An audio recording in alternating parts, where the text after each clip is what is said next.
एक आवाज जो दिल की गहराइयों को छू जाए, एक आवाज जो तरोताजा कर दे। चंदन सा बदन, चंचल चितवन, या हो अमिताभ बच्चन जी का अंदाज, मैं यहाँ तू वहाँ,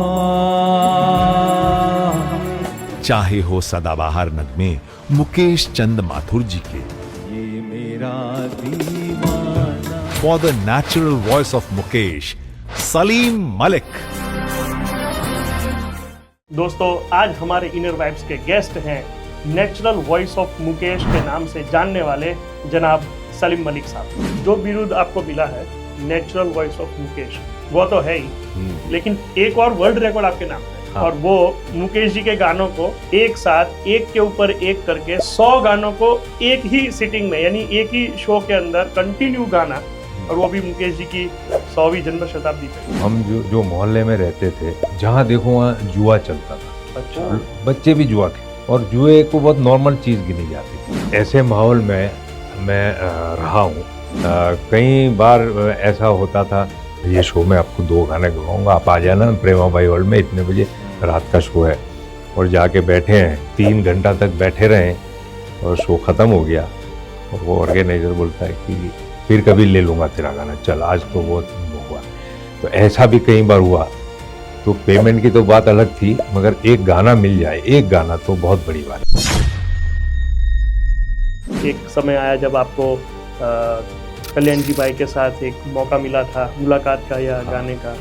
सुमन कल्याणपुरी जी के साथ भी मुलाकात का मौका था। वो किस्सा कैसा रहा, वो मुलाकात कैसी रही?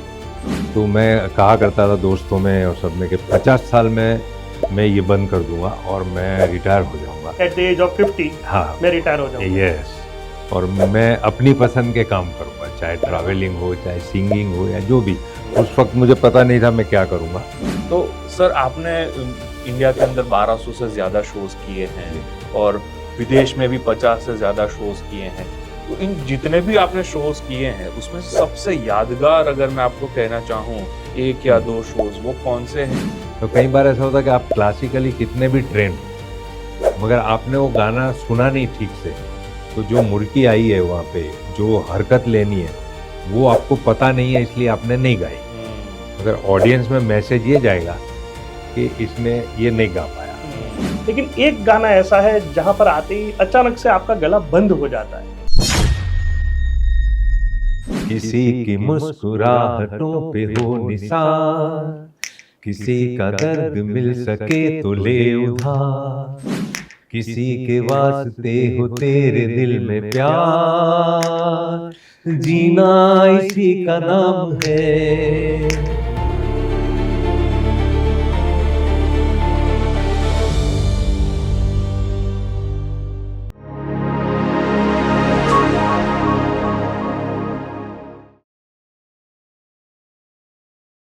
और एक जरूरी बात, अगर आप इस चैनल पर नए हैं तो इसे सब्सक्राइब जरूर कीजिए। आपके सब्सक्रिप्शन से हम नए बेहतरीन गेस्ट को इनवाइट कर सकते हैं। नमस्कार, मैं हूं विवेक सुरानी, एक motivational speaker and life coach. और मैं हूँ ईशान सुरानी, एक ई-कॉमर्स बिजनेस कोच। और आप सभी का स्वागत है हमारे पॉडकास्ट इनर वाइब्स में, जहां मिलती है वो सच्ची बातें जो किताबों में नहीं, जिंदगी के अनुभवों से मिलती है। दोस्तों, आज हमारे इनर वाइब्स के गेस्ट हैं नेचुरल वॉइस ऑफ मुकेश के नाम से जानने वाले जनाब सलीम मलिक साहब। सलीम भाई, स्वागत है आपका इनर वाइब्स में। जी, थैंक यू वेरी मच विवेक, किसान, और आपके इनर वाइब्स के दर्शकों को मेरा आदाब, नमस्कार। सलीम भाई, नेचुरल वॉइस ऑफ मुकेश, ये अपने आप में एक बहुत बड़ा टाइटल है जो आपको मिला है, लेकिन हम ये जानना चाहेंगे कि आपको पहली बार कब ऐसा लगा कि आपकी आवाज़ जो है वो मुकेश जी की आवाज़ से मिलती जुलती है? हाँ, इसमें ये है कि मेरे घर में बचपन से ही म्यूज़िक का माहौल रहा है। ओके। खास करके इसलिए कि रेडियो बजता रहता था घर में। मेरे फादर, मेरी बहनें, बड़े भाई सभी रेडियो सुनते रहते थे। और तो उस ज़माने में किशोर कुमार, रफ़ी साहब, मुकेश जी, लता जी, इन्हीं के गाने चलते थे। राइट। तो कहीं ना कहीं दिमाग में मुकेश जी के गाने भी चलते रहते थे। और मेरे फादर का थोड़ा सा मेरे जैसा वॉइस, भेजी वॉइस मुझे हेरिडिटी में मिला है। तो वो साइगल साहब के गाने गाते थे। अच्छा। हालांकि वो थे तो पुलिस में हम्म। मगर पुलिस जैसे बिल्कुल नहीं थे वो। हाँ। तो म्यूज़िक के बहुत शौकीन थे, तो उनसे भी मुझे हेरिडिटी में म्यूज़िक मिला और आवाज़ भी मिली। तो साइगल साहब के वो गाने गाया करते थे, एक मुकेश जी के गाने गाते थे, हारमोनियम बजाते थे। तो वहीं से वो फीड होना शुरू हो गया था। और स्कूल में जब मैं 15-16 साल का था, उस वक्त प्रेयर के बाद हमारे टीचर ने एक बार बोला कि भाई सुना है कि तू बहुत अच्छा गाता है, तो एक कोई गाना सुना। तो मैंने उस वक्त मैंने गाना गाया था, जाने कहाँ गए वो दिन। वेरी तो गुड। वो मतलब इतना हैवी गाना है कि बड़े सिंगर भी गाते टाइम थोड़ा सा हम सोचते हैं कि भाई ये गाना गाते हैं तो थोड़ा सा कंसंट्रेशन चाहिए। Right right. तो वो इतना 15-16 साल का बच्चा वो गाना गा रहा है, तो टीचर बोले कि ये गाना तूने कैसे तेरे दिमाग में आया। तो वही रेडियो वगैरह जो मेरे फादर से, राइट। तो तभी से मुकेश जी से थोड़ा लगाव था। और फिर कॉलेज में टैलेंट ट्यूनिंग में भी मुकेश जी के गाने गाए मैंने, वहाँ भी लोगों ने बहुत पसंद किया। उसके बाद जब प्रोफेशनल स्टेज पर आया तो मैंने मुकेश जी के गाने ही गाना बेहतर समझा। राइट। तो फिर शुरू में मैंने किशोर कुमार और मुकेश जी भी गाया, दोनों गाए। हाँ। मगर म्यूजिशियंस जो थे, मेरे कलीग्स थे, जो मेरे सुनने वाले थे, उन्होंने भी बताया कि भाई आप तो मुकेश में मुकेश के ही गाने रहो, गाओ। वही ठीक है। आपकी आवाज उसमें ही मजा आ रहा है। हाँ बिल्कुल। तो फिर मैंने मुकेश जी को ही चुना। और आज ये है कि लोगों ने ये नाम दिया है मुझे, natural voice of Mukesh. Yes. कि मुझे कहते हैं कि भाई आपकी वॉइस जो है वो नेचुरल है, मिलती है, आप उसके लिए एफर्ट्स नहीं करते या कुछ आवाज़ बनाते नहीं है। बनाते नहीं। तो शायद इसीलिए नाम मिला है मुझे। और ये सम्मान है, बहुत बड़ा बिल्कुल, सम्मान है। बहुत बड़ा। Yes sir. राइट। सर आपने जैसे कहा कि आपने पहला गाना गाया था अपने स्कूल के अंदर, फिर जब आपने प्रोफेशनल गाना शुरू किया तो वो कब था और कौन सा गाना आपने प्रोफेशनली पहला जो गाया था?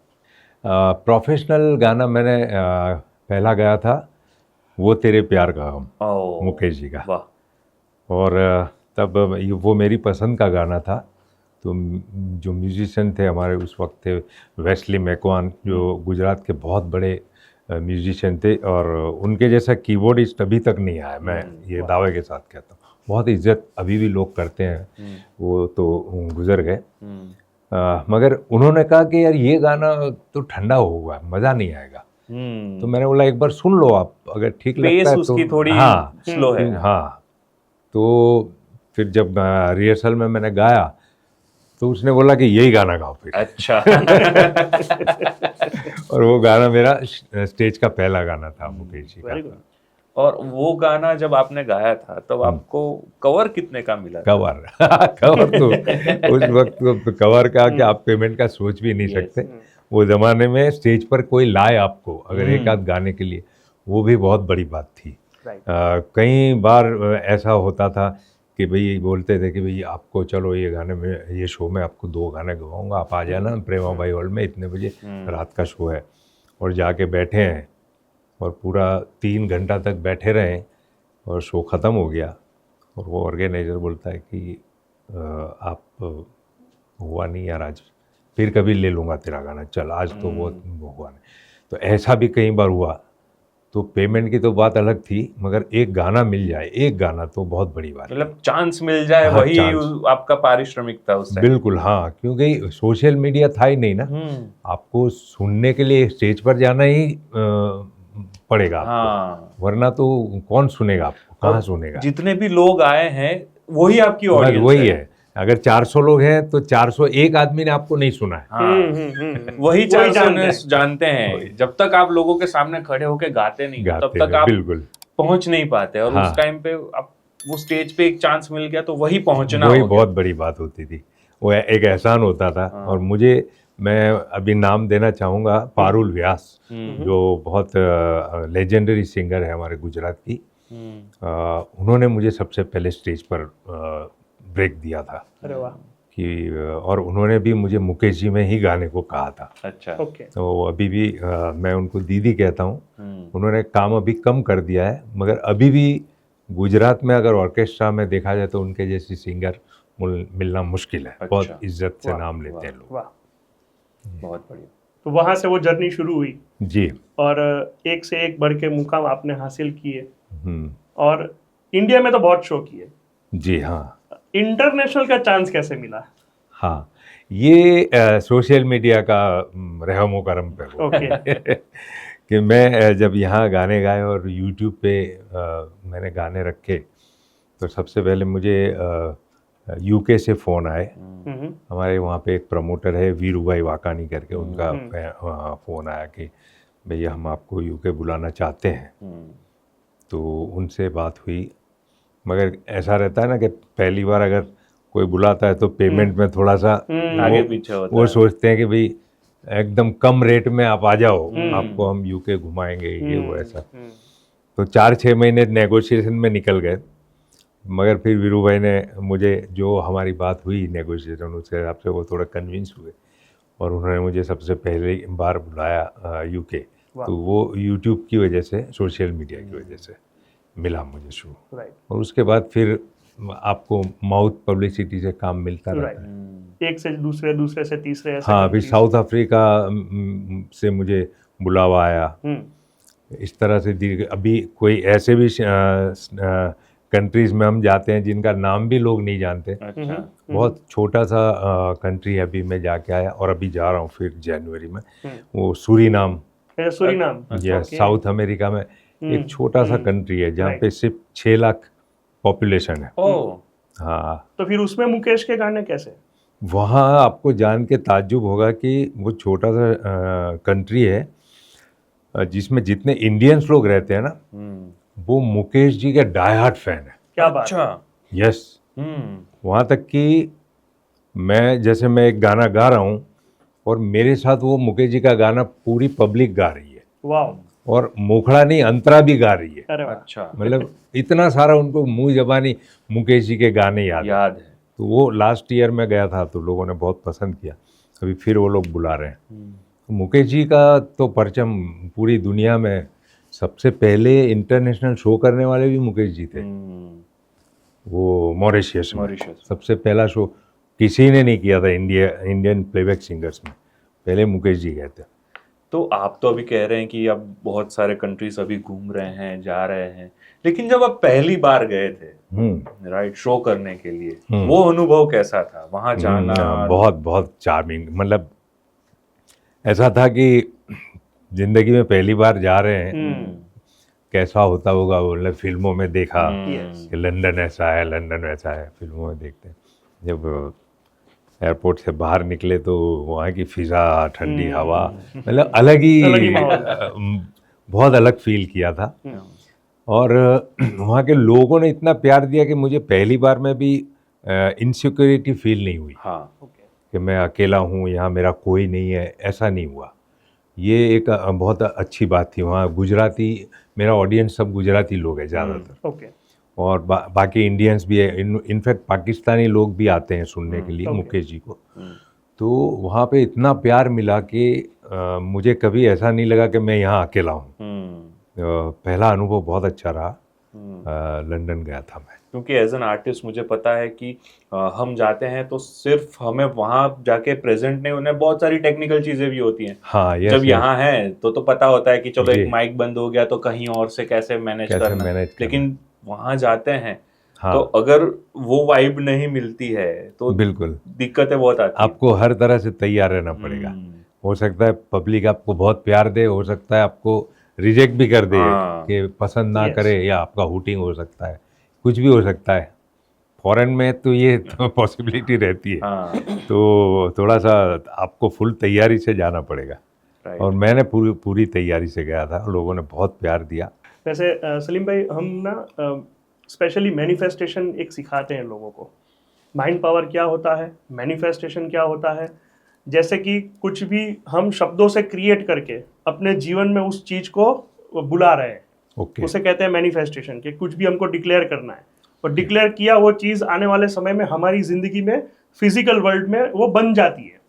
राइट। अच्छा। अब ये शब्द शायद आपके लिए मैनिफेस्टेशन पॉपुलर है या नहीं वो पता नहीं, लेकिन मुझे ये पता है कि आपने अपने जीवन में एक ऐसा किस्सा बनाया है कि 35 साल की एज में आपने कुछ एक मैनिफेस्ट किया था और आपको वो आने वाले समय में आपको मिला और आप वो लाइफ एंजॉय कर रहे हो।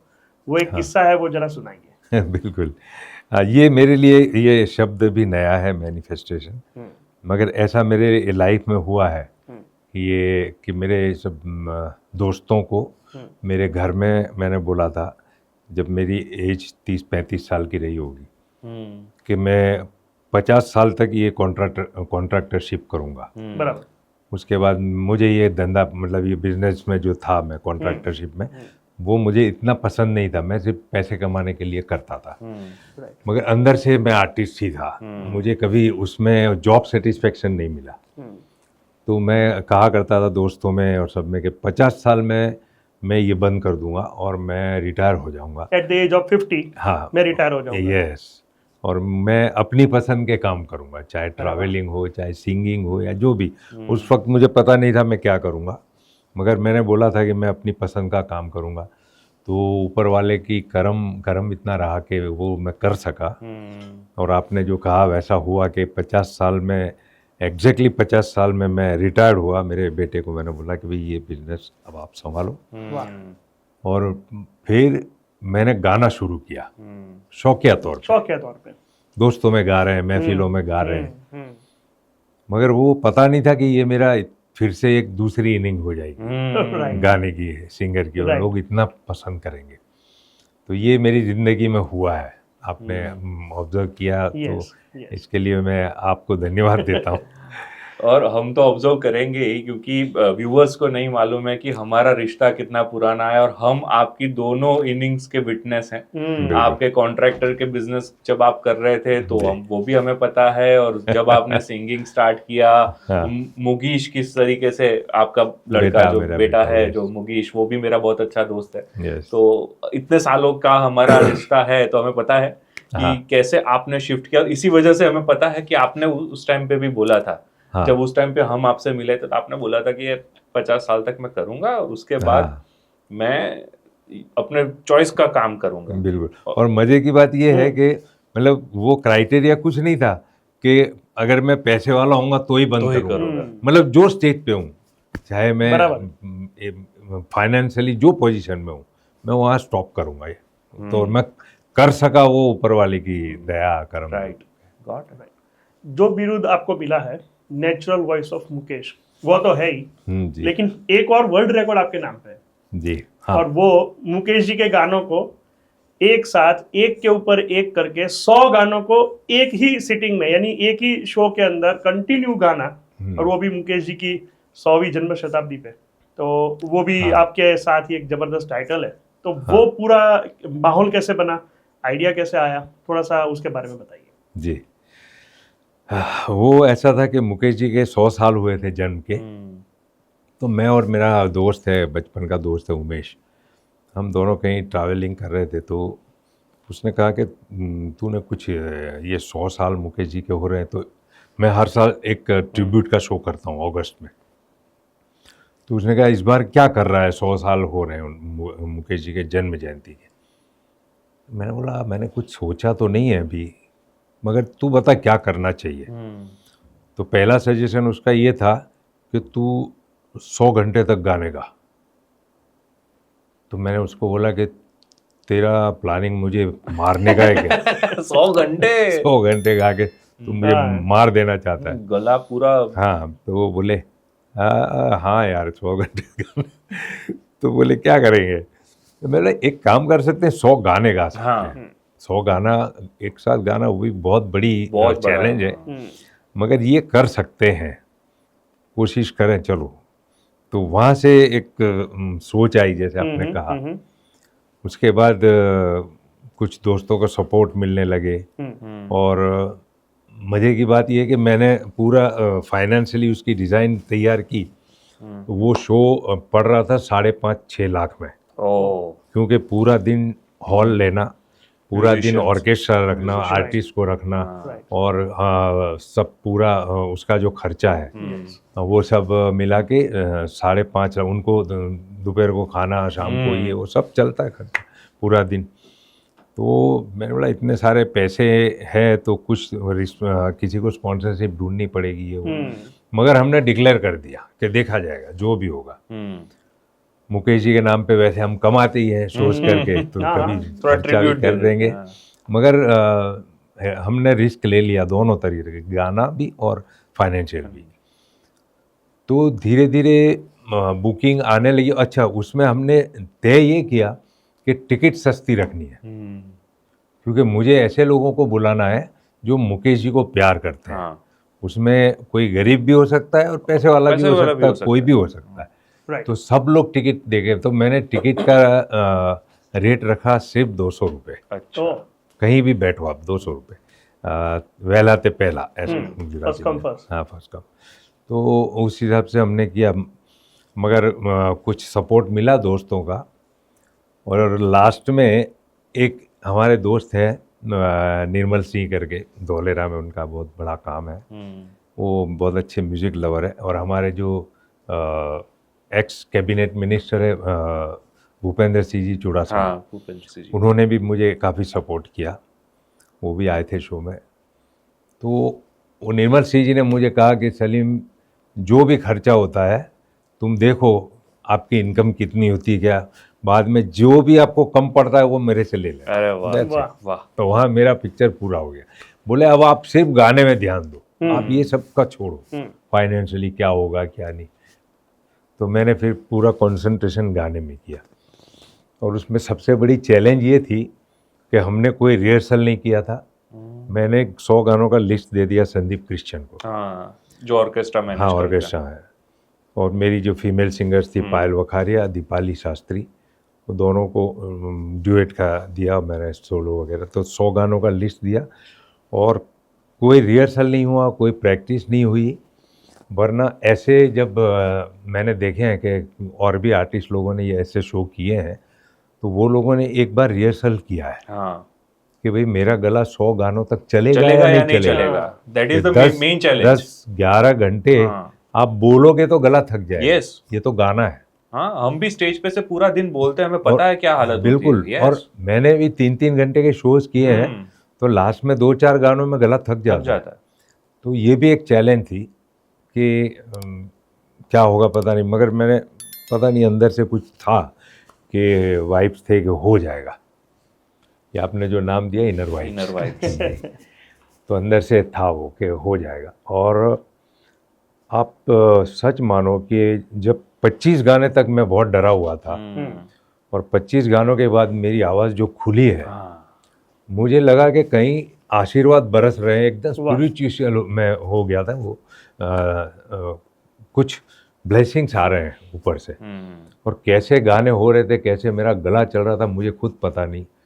और जब 98 सॉन्ग था, तब इतनी एनर्जी थी कि मैं वो गाने में पब्लिक में घूम रहा था, अरे वाह वाह। लोगों के साथ में अंदर ऑडियंस में घूम रहा था। इतनी एनर्जी, पता नहीं इतनी एनर्जी कैसे मिली वो। तो मैं यही कहूँगा कि वो ऊपर से अल्लाह कहो, भगवान कहो, इनका आशीर्वाद थे, मुकेश जी के ब्लेसिंग्स थे। म्यूज़िक एक ऐसी चीज़ है कि कहीं से हो जाता है। तो ये हमारे लिए बहुत बड़ी चैलेंज थी, और हम लोग सक्सेस हुए। बहुत लोगों का सपोर्ट था उसमें। माहौल कैसा था उस टाइम पे? माहौल मैं बताऊं आपको कि लास्ट 2 गाने लोगों ने खड़े खड़े सुने। वाह, स्टैंडिंग हुए। हाँ, पूरा ऑडियंस खड़े क्या हो बात गए, है। बिल्कुल खड़े हो गए थे वो लोग। और इतना मतलब रिस्पेक्ट दिया वो लोगों ने कि भाई जब 98 सॉन्ग गा के मैं स्टेज पर आया, उसके बाद पूरे थोड़े लोग खड़े हुए, फिर ऐसे करके पूरों ने स्टैंडिंग ओवेशन दिया, और एंड तक खड़े रहे। शो ख़त्म हुआ, हमने केक कटिंग किया। अब मेरे साथ हमने कुछ गेस्ट बुलाए थे, मुक्ता शाह को भी बुलाए थे, जो मुकेश जी के गाने गाते हैं। और लास्ट में हमारे वो जो एंकर वैसे आरिफ खान थे, मगर लास्ट में 2-3 गानों में हमारे मोहसिन शेख, हाँ, वो भी गेस्ट में आए थे। तो उन्होंने माइक ले लिया और उन्होंने भी समा बांध दिया था।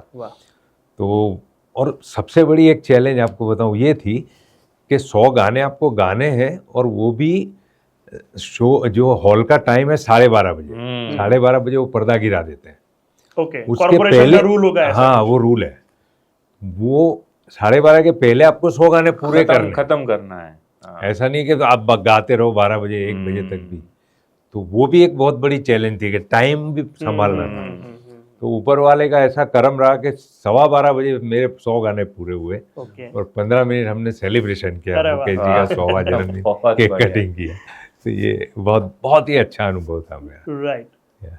तो ये अपने आप में एक बहुत बड़ी अचीवमेंट है कि जी, 100 जी। गाने गाना, और वो भी एक ही दिन में कंटिन्यूएशन में। और मुकेश जी के अलग अलग गानों के लोग बहुत फैन हैं और जी। उन्होंने आपको इतना रिस्पेक्ट दिया। तो पूरी जो जर्नी है, एक के बाद एक आपके साथ ये घटनाएं बनती गई और आपको ये सफलताएं मिलती गई।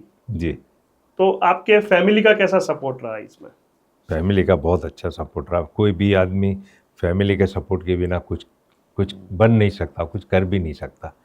बहुत सपोर्ट खास करके वाइफ का बहुत सपोर्ट रहता है, क्योंकि आप जब टूर करते हो या बाहर जाते हो तो उनके लिए थोड़ा सा मुश्किल तो होता है कि 10 दिन 12 दिन, कभी कभी 20 दिन, महीने का तो मैं नहीं जाता हूँ ज़्यादातर, मगर 3-4 वीक होता है, कई बार फॉरेन टूर होती है। और सभी तरह से उनका सपोर्ट रहता है। टाइम बहुत देना पड़ता है, तो वो जो टाइम देते हैं वो फैमिली से हम लोग थोड़े हट जाते हैं उस वक्त, तो वहाँ भी उनका सपोर्ट की ज़रूरत पड़ती है। राइट। वरना कहीं ऐसे लोग भी देखे हैं बेचारे बहुत अच्छे कलाकार हैं, मगर फैमिली सपोर्ट नहीं है उनको, तो वो बैठे हैं, नहीं कर पाते। राइट। तो फैमिली सपोर्ट तो बहुत अच्छा है सभी का। इनफैक्ट मेरी बहनें भी मुझे बहुत सपोर्ट करती अच्छा, है। वो भी हमेशा बहुत हिम्मत देती है मुझे कि तू ये कर, वो कर। राइट। वैसे अभी आप जो भी सारी बातें कर रहे थे, मैं थोड़ा विजुलाइज भी कर रहा था। जी। मुझे एक थोड़ा सा आपके बारे में थोड़ा जो नॉलेज है उस हिसाब से, एक गाना है सलीम भाई, ऑन स्टेज ऑडियंस भरी हुई है, एक के बाद एक गाने आ रहे हैं, आप एकदम फॉर्म में हो और अच्छे से सारे गाने को निभा भी रहे हो, लेकिन एक गाना ऐसा है जहां पर आते ही अचानक से आपका गला बंद हो जाता है। ये वाकया क्या है और क्या इमोशंस जुड़े हैं उस गाने के साथ, जहां पर आप थोड़े से उस गाने पे आते ही आप भी एकदम से यानी इमोशनल हो जाते हो या कुछ होता है, थोड़ा वो बताओ। आप मेरे ख्याल से वो गाने की बात कर रहे हो, वो सुबह कभी तो आएगी। एग्जैक्टली। ये गाने में मुझे हुआ था 2-1 बार हुआ ऐसा, और भी एक गाने में हुआ था, हुस्ने जाना इधर आईना हूँ मैं तेरा, वो गाने में भी हो जाता हूँ मैं।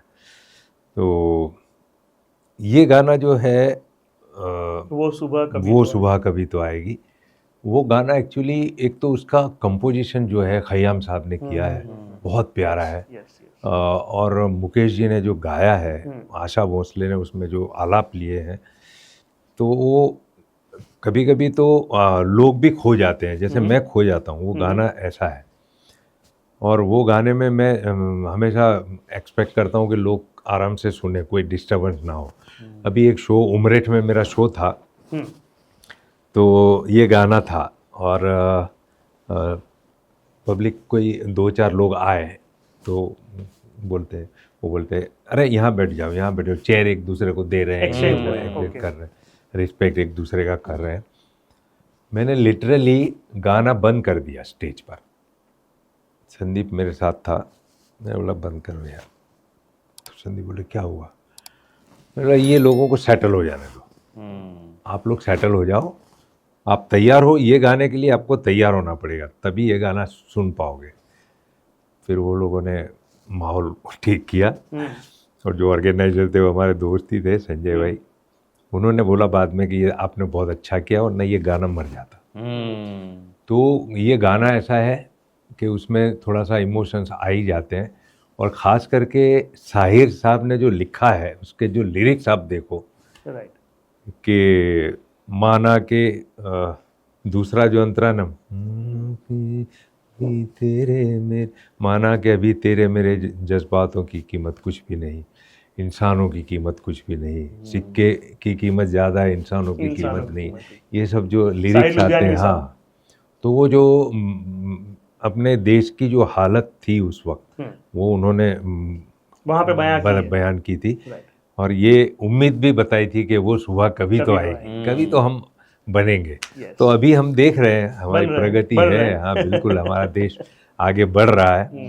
तो लगता है कि वो गाना आज भी फिट है 50-60 साल के बाद।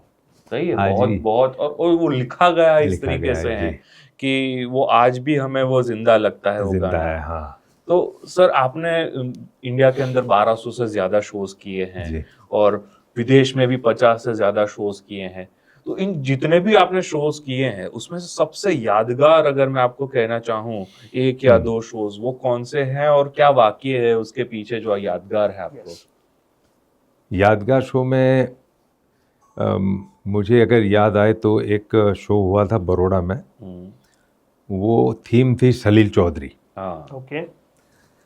और सलील चौधरी की थीम रखना अपने आप में बहुत टफ है। टफ काम है, yes। क्या आप जैसे लक्ष्मीकांत प्यारेलाल कर लो या कल्याण जी आनंद जी कर लो, शंकर जयकिशन कर लो, तो बहुत सारे गाने भी आपको मिलेंगे।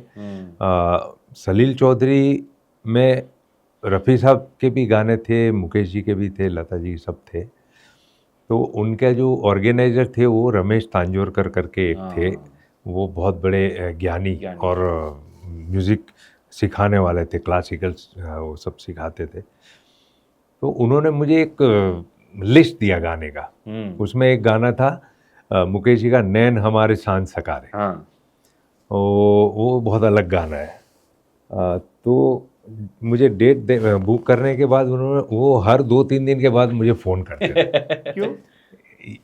कि भाई एक गाना है यार वो नैन हमारे सांझ सकारे, वो थोड़ा आप देख लेना। अच्छा, यानी हाँ। शायद डाउट होगा। Doubt, Okay. मगर वो खुल के बोलते नहीं थे। ओके। तो मैंने बोला हाँ देख लूँगा। फिर 2-4 दिन बाद फिर फ़ोन आता था हाँ। कि वो गाना आपने देख लिया? बोला हाँ सर देख लिया। फिर 2-3 दिन बाद फिर फ़ोन आया कि देखिए वो गाना है ना बहुत अलग है, हाँ सलीम भाई बराबर तैयार करना, ऐसा लगे तो आप एक बार बड़ौदा आ जाओ, अपन बैठते हैं बोले। अच्छा। तो मैं उस टाइम नया था, बहुत 2-4 साल ही हुए थे, तो मुझे लगा कि चलो मैं जाता हूँ बड़ौदा। तो मैं बड़ौदा गया, उनके साथ बैठा हारमोनियम पे, वो मुझे गाना सिखा रहे थे, मगर मुझे लगा कि ये इनके क्लासिकल टच वाला जो होता है ना वो सिखा रहे थे, जो अलग है, एक्चुअल में ऐसा नहीं है। नहीं, वो सिर्फ टेक्निकल सिखा रहे थे कि यहाँ ये सुर लगता है, ये सुर लगता है, मगर जो फील है वो क्लासिकल में नहीं आती, वो फील तो आपको लानी पड़ेगी। बिल्कुल। तो मैंने बोला ठीक है, हाँ, ध्यान में आ गया, मैं कर लूँगा।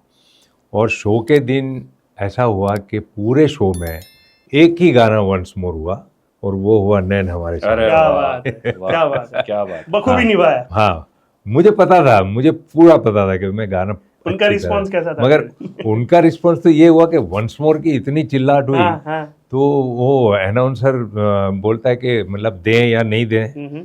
तो वो फर्स्ट रो में बैठे हुए थे, तो वो खड़े हो गए और स्टेज पर आए, मेरा माइक लिया और माइक में पब्लिक के सामने उन्होंने कहा कि मैं एक बात कहना चाहता हूँ कि ये गाने में मैं सबसे ज़्यादा डाउटफुल था, अभी खुल के बोल रहा हूँ, मुझे पूरा डाउट था कि ये निभा पाएगा कि नहीं निभा पाएगा, मगर ये गाना शो का बेस्ट गाना है।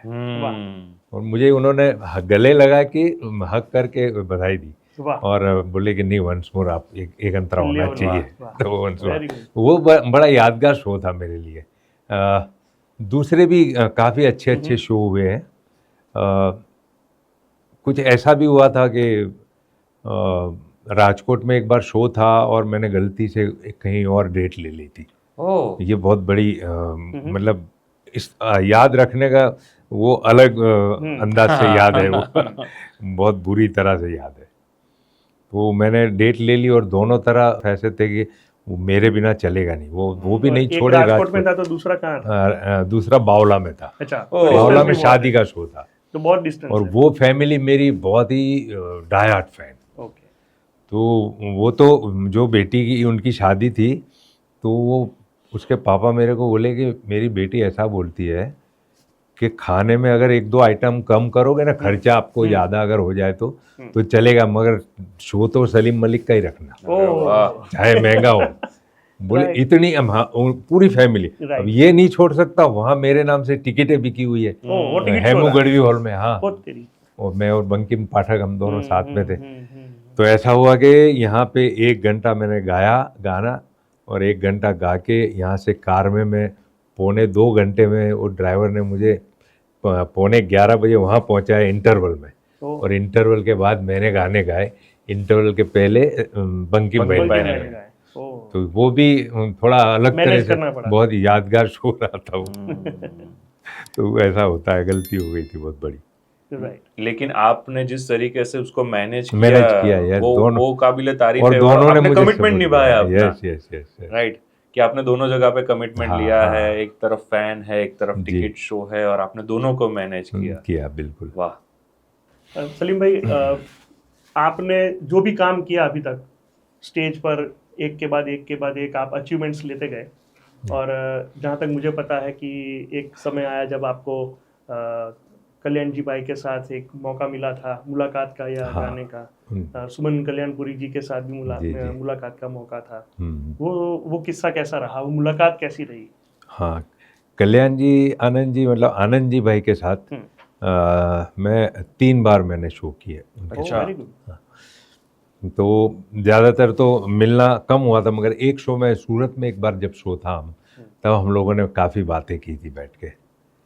तो कल्याण जी भाई ने मुझे कहा कि उन्होंने एक अच्छी टिप दी थी उस वक्त, कि मुकेश जी, एक इंटरेस्टिंग बात बताई कि हम लोग जब मुकेश जी के लिए गाने लिखवाते थे, तो लिखने वाले जो लिरिसिस्ट को हम कहते थे कि ये गाना मुकेश जी का है, ओके। तो इसमें आप है ना थोड़े से बिंदी वाले शब्द ज़्यादा डालिए। अच्छा। अच्छा।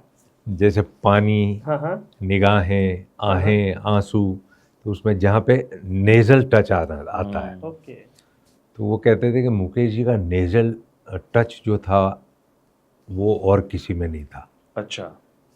और जैसे आप देखिए, चांद आहें भरेगा, फूल दिल थाम लेंगे, ये इस टाइप के जितने गाने हैं, चांद सी महबूबा, फिर कल्याण जी, आनंद जी के जितने गाने हैं ना, उसमें आंसू भरी है ये जीवन की राह, इस टाइप के जितने गाने, उसमें जहाँ पे बिंदी आती है वहाँ मुकेश जी बहुत ही अच्छा टच देते हैं और परफेक्ट। तो कई लोगों को ऐसी गलत फहमी होती है कि थोड़ा सा नाक से गाएंगे ना तो मुकेश जी जैसी आवाज़ निकलेगी, मगर ऐसा बिल्कुल भी नहीं है। मुकेश जी का जो टोन था वो नेचुरल टोन था, और उसमें नेज़ल टच आता था, वो सबसे अच्छा आता था। तो आनंद जी भाई मुझे उन्होंने कहा कि जब बिंदी वाले वर्ड हो ना सलीम, तो थोड़ा नेज़ल टच ज़्यादा देना, क्योंकि मुकेश जी की खूबसूरती वही थी सबसे ज़्यादा। तो ये बहुत यादगार चीज़ बताई थी। हाँ, उन्होंने इंटरेस्टिंग चीज़ बताई थी। और सुमन कल्याणपुर के साथ हम लोग एक बार थे, तो दिल ने फिर याद किया जो गाना है वो सुमन कल्याणपुर जी ने गाया है। बहुत लोगों को ऐसे गलतफहमी है कि वो लता जी ने गाया है, मगर वो सुमन जी ने गाया है। तो उनके साथ तो काफ़ी बातें हुई। हम लोग ग्रीन रूम में साथ में बैठे थे, तो हम लोग सोच रहे थे कि यार इतनी ग्रेट हस्ती के साथ हम लोग बैठे हैं 3 घंटे तक, और वो इतनी डाउन टू अर्थ थी, हमारे साथ ऐसी बातें कर रही थी कि इंटरवल के बाद मुझे पूछते हैं कि आपने नाश्ता चाय वगैरह किया ठीक से? बोला हाँ कर लिया। आपने किया? बोले हाँ मैं तो, उस वक्त उनकी तबीयत ठीक नहीं थी थोड़ी, तो और उनको गाना तो था ही नहीं, वो तो चीफ गेस्ट में आए थे। बोले मैं तो बैठी हूँ, आपको तो गाना गाना है ना, तो आपको एनर्जी की ज़रूरत होती है, तो हमेशा इंटरवल में अच्छा नाश्ता कर लो, चाय पी लो, आप फिर से एनर्जी आ जाएगी। मतलब ऐसी चीजें हमको बता रही है वो, इतनी बड़े स्टार, वरना क्या पड़ी है, उनको क्या फर्क पड़ता है ये सब आपको बताना। वो भी यानी कोई आके बैठा है चला जाएगा, क्या फर्क पड़ता है। मगर इतनी मतलब हमारे साथ, और गाने में भी हमको बोलती कि आपने बहुत अच्छा गाना गाया। मगर जब दिल ने फिर याद किया हमने गाया, तब वो स्टेज पर आ गई थी माइक लेके। वो यूट्यूब पे मेरे वो गाना है, तो वो ऐसे माइक लेके विंग्स में आई, और तो हमारे साथ स्टेज शेयर किया। उन्होंने साथ में गाना गाया? अरे वाह, वो बहुत बड़ी बात थी। वो किस्मत की तो आपके लिए एकदम मेमोरेबल बन गया। बहुत यस, बहुत बढ़िया अवार्ड है वो हमारा लिए। इससे और क्या, इससे बड़ा और क्या होना। और क्या चाहिए, बिल्कुल। उत्तम सिंह जी के साथ भी कुछ अनुभव हुआ क्या? हाँ, उत्तम सिंह जी के साथ शो था मेरा एक बार यहाँ दीनदयाल हॉल में।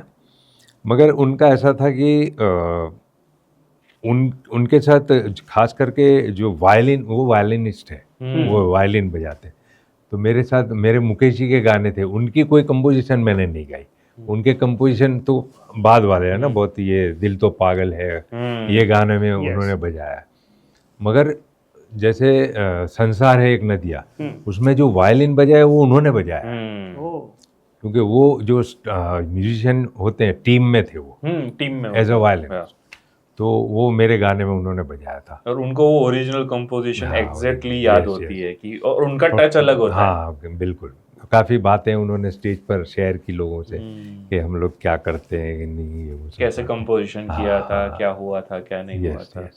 Yes sir. सर, आपने देखा होगा कि आपके साथ भी बहुत सारे फीमेल सिंगर्स आपके साथ गाते हैं और उनकी आवाज़ भी बहुत सुरीली होती है, लेकिन हमने ये देखा है कि इंडस्ट्री के अंदर मेल सिंगर्स के नाम पे पूरे शोज ज़्यादा होते हैं और फीमेल सिंगर्स के नाम पे जो शोज होते हैं वो बहुत कम होते हैं। उसका क्या कारण है? हाँ, ये सोचने वाली बात है, क्योंकि वैसे हमारा जो कल्चर है, इंडियन कल्चर, वो मेल डोमिनेटेड रहा है वैसे भी हमेशा। अभी थोड़ा कम है, मगर बहुत सालों से यही है। तो मैं ये ऑर्केस्ट्रा से बढ़ के आपको एक बात बताता हूँ कि जैसे कि लता जी और मुकेश जी, लता जी और किशोर कुमार, रफ़ी साहब, इन्होंने कॉमन गाने बहुत गाए, जिसको हम लोग बोलते हैं टेंडम सॉन्ग। टेंडम सॉन्ग, कि जिसने एक फीमेल ने भी गाया और मेल ने भी गाया, सेम गाना। तो मुकेश जी के साथ तो 13 गाने हैं उनके। अच्छा। हाँ, जैसे जाऊं कहाँ बताए दिल, चंदन सा बदन, इस टाइप के और भी 14 गाने गाए उन्होंने। और रफ़ी साहब के भी ऐसे बहुत गाने हैं, जैसे वो जंगली का एक गाना है, वो भी लता जी और रफ़ी साहब ने गाया। किशोर कुमार का भी है, रिमझिम गिरे सावन, दोनों ने गाया। मगर आप देखो कि ये सब गाने मेल के ही सुपर हिट हुए हैं। हाँ, कुछ गाने तो लोगों को पता भी नहीं है कि ये लता जी ने गाया है। हाँ। तो फीमेल का रोल पता नहीं, लता जी इतना अच्छा गाने के बाद भी वो गाने जो मेल के सुपर हिट हुए उनके नहीं हुए। ऐसे ही शो में भी यही होता है कि कोई फीमेल सिंगर कुछ लेवल पे जाने के बाद अगर कोई करे, जैसे अनुराधा पौडवाल जी है, या उस लेवल पे अगर कोई पहुंची और उनके शो है, तभी लोग जाते हैं। वरना हमारे लेवल की जो फीमेल सिंगर अगर वो शो करती हैं तो मतलब इतना ज़्यादा नहीं चलेगा। वो साल में एक आध बार कर ले, अलग बात है, ट्रिब्यूट। वैसे शोज जैसे आप वॉइस ऑफ मुकेश करते, voice of Lata, voice of Asha Bhosle, ऐसे शोज बहुत कम होते हैं। जैसे सिंगर्स तो करते हैं, जैसे सुनिधि चौहान करते हैं, राइट, वो तो करते ही हैं, लेकिन जैसे आप शोज करते हैं, वैसे शोज बहुत कम उसमें कम होते। मैं वही बोला ना कि कुछ लेवल के बाद, जैसे सुनिधि है या नई में श्रेया घोषाल, वो लोग करती हैं, तो उनकी बात अलग हो जाती है। वो बड़े प्लेबैक सिंगर, वो सेलिब्रिटीज है। मगर हमारे लेवल पे ये थोड़ा सा कम चलते हैं। वैसे तो लोग आते हैं एंटरटेनमेंट के लिए आते हैं, हाँ, और गाने आप गाते हो, बढ़िया एंटरटेन होता है, लेकिन एक होता है ना कि एक समय चलता है, तो फिर लोगों को लगता है कि ठीक है, वही गाने वही चीजें होगी।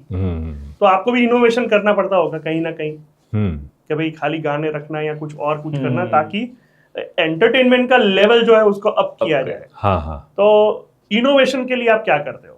हाँ, वो होना चाहिए, क्योंकि कई बार लोग मोनोटोनस हो जाते हैं। वही सलीम भाई का शो है, हाँ, एक बार तो मैंने सुन लिया, या 2 बार सुन लिया, 5 बार सुन मगर लिया। लोग ये है कि भाई चलो गाने चेंज होंगे या उस तरह से, मगर कई बार अपने को कुछ अलग करना भी चाहिए, ताकि लोगों को भी कुछ अलग मिले।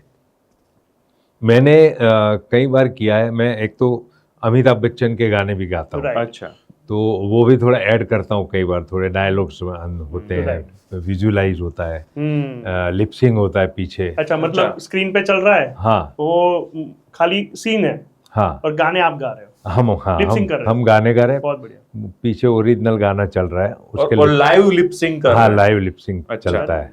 और उसमें कई बार लोग ये भी बोलते हैं कि आप सही में लिप्स गाते थे या लिपसिंग ही होता है, तो वो हमारे लिए बहुत बड़ा कॉम्प्लीमेंट होता है। यस, इसका पता ही नहीं चला। कोई डाउट करे एग्जैक्टली। तो ऐसा भी होता है। और ये सबसे हटके भी मैंने एक बार किया है।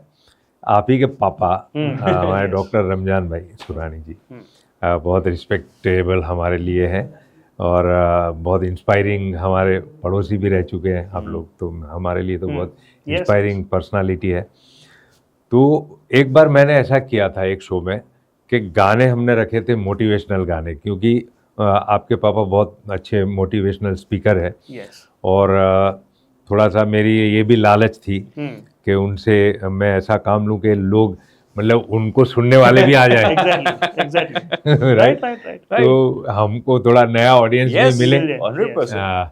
तो हमने ऐसा एक प्रयोग किया था कि और शो का नाम रखा था छोटी सी ये जिंदगानी, the motivational songs of Mukesh. वाह, ये टैग लाइन दी थी। तो ढूंढ ढूंढ के मोटिवेशनल सॉन्ग चुन सब के आपने गाने, वहां पे हाँ। लगाए। और मुझे उसमें प्रॉपर्ली याद है वो शो। सुरानी साहब कुछ वो बोलते थे जो लाइनें, और उसके बाद उसी टाइप का जो गाना पीछे हमने बजता रखा था। Very good। पूरा लिस्ट ऐसे किया था और लोगों का बहुत अच्छा हमको फीडबैक मिला था, रिव्यूज, कि ये आपने एक अलग किया।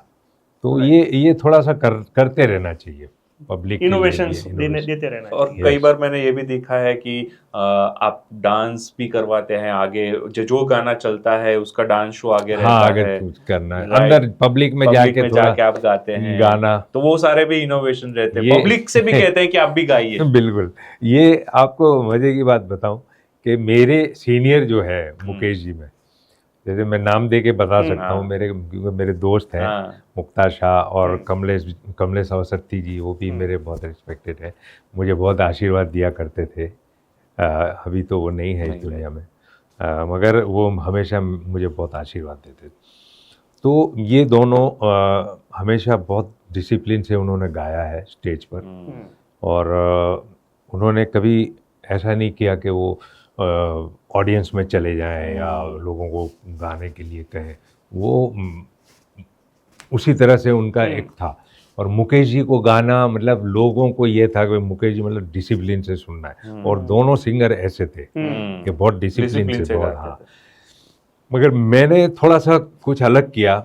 मैं जैसे कभी कभी के डायलॉग्स बोल रहा हूँ बच्चन की वॉइस में, पब्लिक के साथ अंदर जा रहा हूँ, मैं कनेक्ट हो रहा हूँ, गाने गवा रहा हूँ, ये वो। तो मुझे कुछ हमारी फीमेल सिंगर्स है, वो मुझे मजाक में बोलती है कि आपका नाम यो मुकेश होना चाहिए। ट्रेंडी मुकेश। बोले आप तो वो मुकेश जैसे नहीं है, मतलब बराबर। तो हालांकि फिर जैसे चेंज होता है टाइम, तो मुख्तार भाई भी चेंज हुए, उन्होंने भी अभी कर रहे हैं वो अच्छा, लोगों से भी वो भी गवा रहे हैं, और वो तो हमारे सीनियर है, और मतलब मुकेश जी में अभी बहुत ही अच्छा कर रहे हैं वो। हमारे अहमदाबाद के हैं, हमारे एरिया के, जुआपुरा के, और मेरे दोस्त भी है, तो ये हमारे लिए गौरव की बात है कि वो हमारे साथ है। वैसे सलीम भाई, मैंने तो दोनों को सुना है, यानी मुख्तार भाई भी मेरे बहुत ही करीबी, बहुत ही अच्छे फ्रेंड है, और आप तो वैसे हो ही, इतने सालों से हमारी दोस्ती है, और दोनों का जो अंदाज है ना, वो अपने आप में बखूबी बहुत ही बढ़िया है। बिल्कुल, यानी दोनों को सुनना अपने आप में एक मजे की बात है। तो मैं तो दोनों का फैन हूँ। हाँ। और अगर मैं स्पेशली कहूँ कि जब आप स्टेज से नीचे उतर के ऑडियंस में जाके लोगों से कनेक्ट बनाते हो, वो जो कनेक्ट बनता है ना, वो पूरा माहौल डिफरेंट होता है। हाँ, बिल्कुल, वो मज़ा आ जाता है। वो बिल्कुल, वो पब्लिक इन्वॉल्व हो जाती है ना, जब उनको लगता है कि हम ये शो का एक पार्ट है, उनको ये नहीं लगता कि ये सिंगर अलग है और मैं अलग हूँ, वो हमारे अंदर आ जाते हैं। और ये जब होता है ना कि ऑडियंस इन्वॉल्व हो गई, फिर आप जो चाहे करवा लो, आप फिर आपका जादू चलता है। राइट। आप बोलोगे गाओ तो पब्लिक गाएगी, आप बोलोगे नाचो तो पब्लिक नाचेगी, आप जो बोलोगे करें, मगर पहले पब्लिक को अपनी बनानी पड़ती है, फिर वो चलता है। और ये चीज़ से, कमलेश भाई की चीज़ से मुझे एक बात याद आई, जो आपने मैनिफेस्टेशन की बात की थी ना, एक और इनके साथ भी ऐसा मेरा हुआ था कि मैंने उनसे फ़ोन पे हमारी बातें होती रहती थी, तो मैंने एक बार उनसे कहा कि सर मेरी एक ख्वाहिश है कि आपके साथ शो करना है, हम दोनों साथ में हो, कमलेश अवस्थी के साथ। है ना, एक मुकेश नाइट करे, मैं आपके साथ स्टेज शेयर करूँगा, हम दोनों शो कर सकते हैं क्या? तो उन्होंने मुझे प्रॉमिस दिया कि हम पक्का शो करेंगे। बोले नॉर्मली मैं करता नहीं हूँ किसी के साथ, मैं वन मैन शो ही करता हूँ, मगर तुम्हारे साथ करूँगा, ये मेरा प्रॉमिस है। अच्छा, आपको प्रॉमिस दे दिया उन्होंने? प्रॉमिस दे दिया। मगर हुआ ये कि उसके बाद उनकी तबीयत बिगड़ती गई, हेल्थ थोड़ी अच्छी नहीं रहती थी उनकी। तो फिर मुझे लगा कि अब उम्मीद कम है कि ऐसा कभी हो पाए कि हम एक ही स्टेज पर हों। मगर ऊपर वाले ने ऐसा, जैसे आप बोलते हैं मैनिफेस्टेशन के, कुछ ऐसा हो कि फिर वो हो जाती है चीज़। बिल्कुल। तो ऐसा हुआ। हैपनिंग क्लब है एक, हमारे सुदीप मुखर्जी करके है, उनके क्लब में एक मुकेश जी का शो किया उन्होंने। मेन सिंगर मैं था उसमें, मगर वो शो में उन्होंने कमलेश सरस्वती जी को बुलाया था लाइफ टाइम अचीवमेंट अवार्ड के लिए। ओके। तो वो अवार्ड लेने के लिए जब आए तो हम दोनों ने स्टेज शेयर किया और हमने गाना गाया किसी की मुस्कुराहटों पे। एक अंतरा मैंने गाया, एक अंतरा उन्होंने गाया, और हमने स्टेज शेयर करा। और उसके बाद उनकी तबीयत और बिगड़ी, और मतलब वो उनका आखिरी स्टेज परफॉर्मेंस था। और यानी आखिरी आप ही के लिए शायद वो रुके, बस और वही शायद मैं साथ में ऐसा स्टेज मानता शेयर हूँ। किया, हाँ, और फिर शायद उनकी तबीयत बस वो हो वो गई। लास्ट बार स्टेज पर आए और मैं उस टाइम साथ में था, तो मेरी इच्छा पूरी हो गई और उन्होंने अपना प्रॉमिस भी निभा दिया जाने अनजाने। मैनिफेस्टेशन बहुत ही ये पावरफुल चीज़ होता है हुई और दूसरी बहुत बार। पावरफुली वर्क करता है। जी जी। यानी हम जो बोल देते हैं ना, चीजें हमारे जीवन में वैसी बननी शुरू हो जाती है। अभी कुछ दिन पहले मैं यो हनी सिंह का एक पॉडकास्ट ऐसे ही देख रहा था।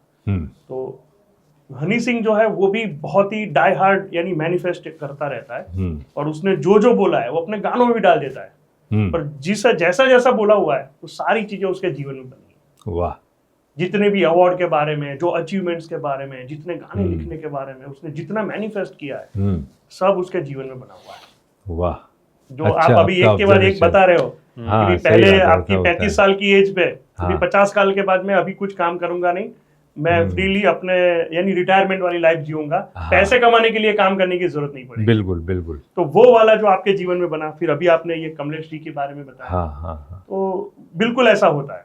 और मैनिफेस्टेशन का एक रिसेंट एग्जांपल जो मेरे ध्यान में आया कि अभी हमारा एशिया कप 2025 हुआ था, और उसमें एशिया कप जब शुरू हुआ उससे पहले सारे जितने भी खिलाड़ी हैं उनसे पूछा गया कि आप क्या मैनिफेस्ट करते हैं, या फिर उनको वो मैनिफेस्ट शब्द नहीं बोला था लेकिन कहा था कि आप क्या चाहते हो इस पूरे जो भी टूर्नामेंट है उसके अंदर से।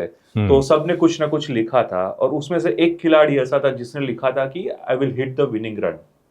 मैं विनिंग रन बनाऊंगा अपनी टीम के लिए, मैं विनिंग रन बनाऊंगा। अच्छा। और फिर वो लिख के भूल गए, और उसके बाद टूर्नामेंट शुरू हुई। अभी हुआ ये कि वो खिलाड़ी प्लेइंग 11 में नहीं था, जो खिलाड़ी खेलते हैं उसमें वो नहीं था, और वो 12th मैन था, पानी की बोतल देने जाता था, लेकिन प्रैक्टिस चालू थी, राइट। और पूरी टूर्नामेंट जब वो लीग मैचेस थी वो खत्म हुई, उसमें वो नहीं था। फिर जो सुपर 4 थी उसमें भी वो नहीं था। और जब फाइनल मैच आई तब अचानक हार्दिक पांड्या इंजर्ड हो गए। उससे एक दिन पहले, फाइनल के एक दिन पहले हार्दिक पांड्या इंजर्ड हो गए, और जो 12th मैन था उसको 11 में चांस मिला। अभी चांस तो मिल गया, हाँ। राइट। अभी हुआ ये कि हम चेज कर रहे थे, और चेज के अंदर भी उसकी बारी नहीं आ रही थी क्योंकि आगे वाले अच्छे खेल रहे थे, और 49th ओवर के लास्ट बॉल पे विकेट गिरी और वो आए खेलने के लिए। रिंकू सिंह को चांस मिला। हाँ, रिंकू सिंह को चांस मिला, वो खेलने आए, और वो थे नॉन स्ट्राइकर पे, 10 रन करने को बाकी थे।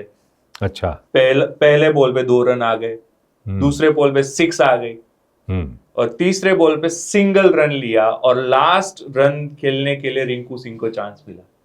पूरे एशिया कप में उन्होंने एक ही बॉल खेला, और वो एक बॉल पे उन्होंने विनिंग रन लगाया, चौका मारा। वाह, क्या बात। और जैसा आप बोल रहे हो ना, मुझे याद नहीं था कि मैंने ये कहा, तो उनको भी याद नहीं था। अच्छा। जब कमेंटेटर उनसे इंटरव्यू पे पूछ रहे थे कि आपने ऐसा बोला था। अच्छा। और उनको जब फोटो दिखाया तब बोला हाँ सर, ऐसा मैंने लिखा था। So this is the power ना, yes, आप जब yes, वो yes, पावर yes, में yes. होते हो और आप कुछ बना देते हो, लिख देते हो बिल्कुल, और वो बिल्कुल. होना शुरू हो जाता है। इसलिए हमारे बड़े जो बुजुर्ग कहते थे कि अच्छा अच्छा बोलो, Yes. तो कब आपकी दुआ कबूल हो जाए, ये कहते मतलब पॉजिटिव थिंकिंग। बिल्कुल। तो ये सिंगिंग की दुनिया में आपने कदम रखा और उससे पहले तो आप एक कॉन्ट्रैक्टर का काम कर रहे थे, है ना, और एक बाय हॉबी आपने ये शुरू किया। सिंगिंग की दुनिया ने आपको यानी क्या क्या दिया है, यानी आपका जीवन कैसे बदला? हाँ, बहुत बदला मेरा जीवन, बहुत ज़्यादा। मतलब मैं कह सकता हूँ कि सिंगिंग की वजह से मेरी लाइफ में, मेरी सेहत में बहुत फ़र्क आया। मैं एक डायबिटिक पेशेंट हूँ। अच्छा। हाँ, तो लोग सच नहीं मानते देख के, अरे नहीं आपको नहीं हो सकता मगर है, हेरिडिटी में आया है। तो जब मैंने सेकेंड इनिंग मेरी शुरू की, उस वक्त ऐसा था कि मैं इतना डरा हुआ था डायबिटीज़ से कि मेरी शुगर लो हुआ करती थी। वीक में एक आध बार शुगर लो हो जाती थी और मैं इतना डरता था कि मेरी कब शुगर लो हो जाएगी, मैं कहीं गिर जाऊंगा, मुझे कुछ हो जाएगा, कोई आसपास होगा नहीं होगा, मेरे पास शुगर होगी नहीं होगी, उस वक्त क्या करूंगा। हाँ, तो ऐसा फोबिया हो गया था मुझे सोचने। मैं कहीं भीड़ में भी नहीं जाता था। अच्छा। मैं शादियों में नहीं जाता था। कई बार ऐसा हुआ कि हम शादी के लिए जा रहे हैं फैमिली, और मैं आधे रास्ते से बोलता हूँ कि चलो वापस, मुझे कुछ हो रहा है, मुझे मज़ा नहीं आ रहा। ऐसा भी हुआ है। तो इतने मतलब ऐसा टाइम फेस कर रहा था मैं। उसके बाद मैंने गाना शुरू किया, जैसे मैंने कहा 50 साल में, और गाना गाते गाते ये चीज़ कब गायब हो गई मुझे पता नहीं है। मैं भीड़ में तो क्या, अभी मैं लाखों की भीड़ में जा सकता हूँ। अकेला मैं फार्म हाउस तक नहीं जाता था जो 25 किलोमीटर है मेरे घर से। अभी मैं पूरी दुनिया में अकेला घूमता हूँ। तो ये म्यूज़िक थेरेपी का असर जो मुझ पे हुआ वो बहुत बड़ा हुआ। और दूसरी बात कि इज्जत बहुत मिली।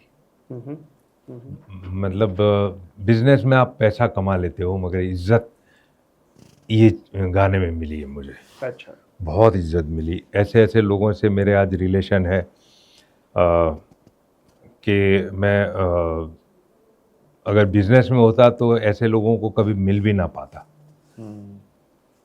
तो बहुत अच्छे प्रभाव पड़ा है मेरी लाइफ में, बहुत अच्छी असरात हुए हैं इसके। और मैं बहुत खुश हूँ कि मैंने ये डिसीजन लिया गाना गाने का। यस। थोड़ा सा अभी आप बता रहे थे तो मुझे लगता था कि आप थोड़ा पास्ट में थोड़ा सोच के बता रहे थे कि भाई जिंदगी कैसे बदली ये वो। तो कुछ अगर हो सके बता सको कि भाई लाइफ पहले कैसी थी और यानी आपकी जर्नी कैसे शुरू हुई?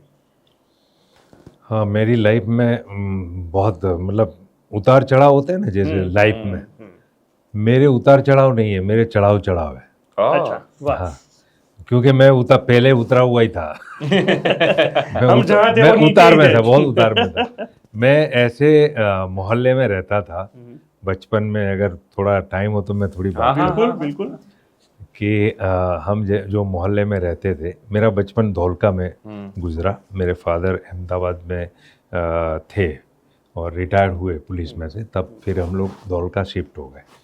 तो हम जो मोहल्ले में रहते थे वहाँ पे उस वक्त मतलब ऐसा कह सकते हैं कि जहाँ देखो वहाँ जुआ चलता था। अच्छा। बच्चे भी जुआ खेलते थे और जुए को बहुत नॉर्मल चीज़ गिनी जाती थी।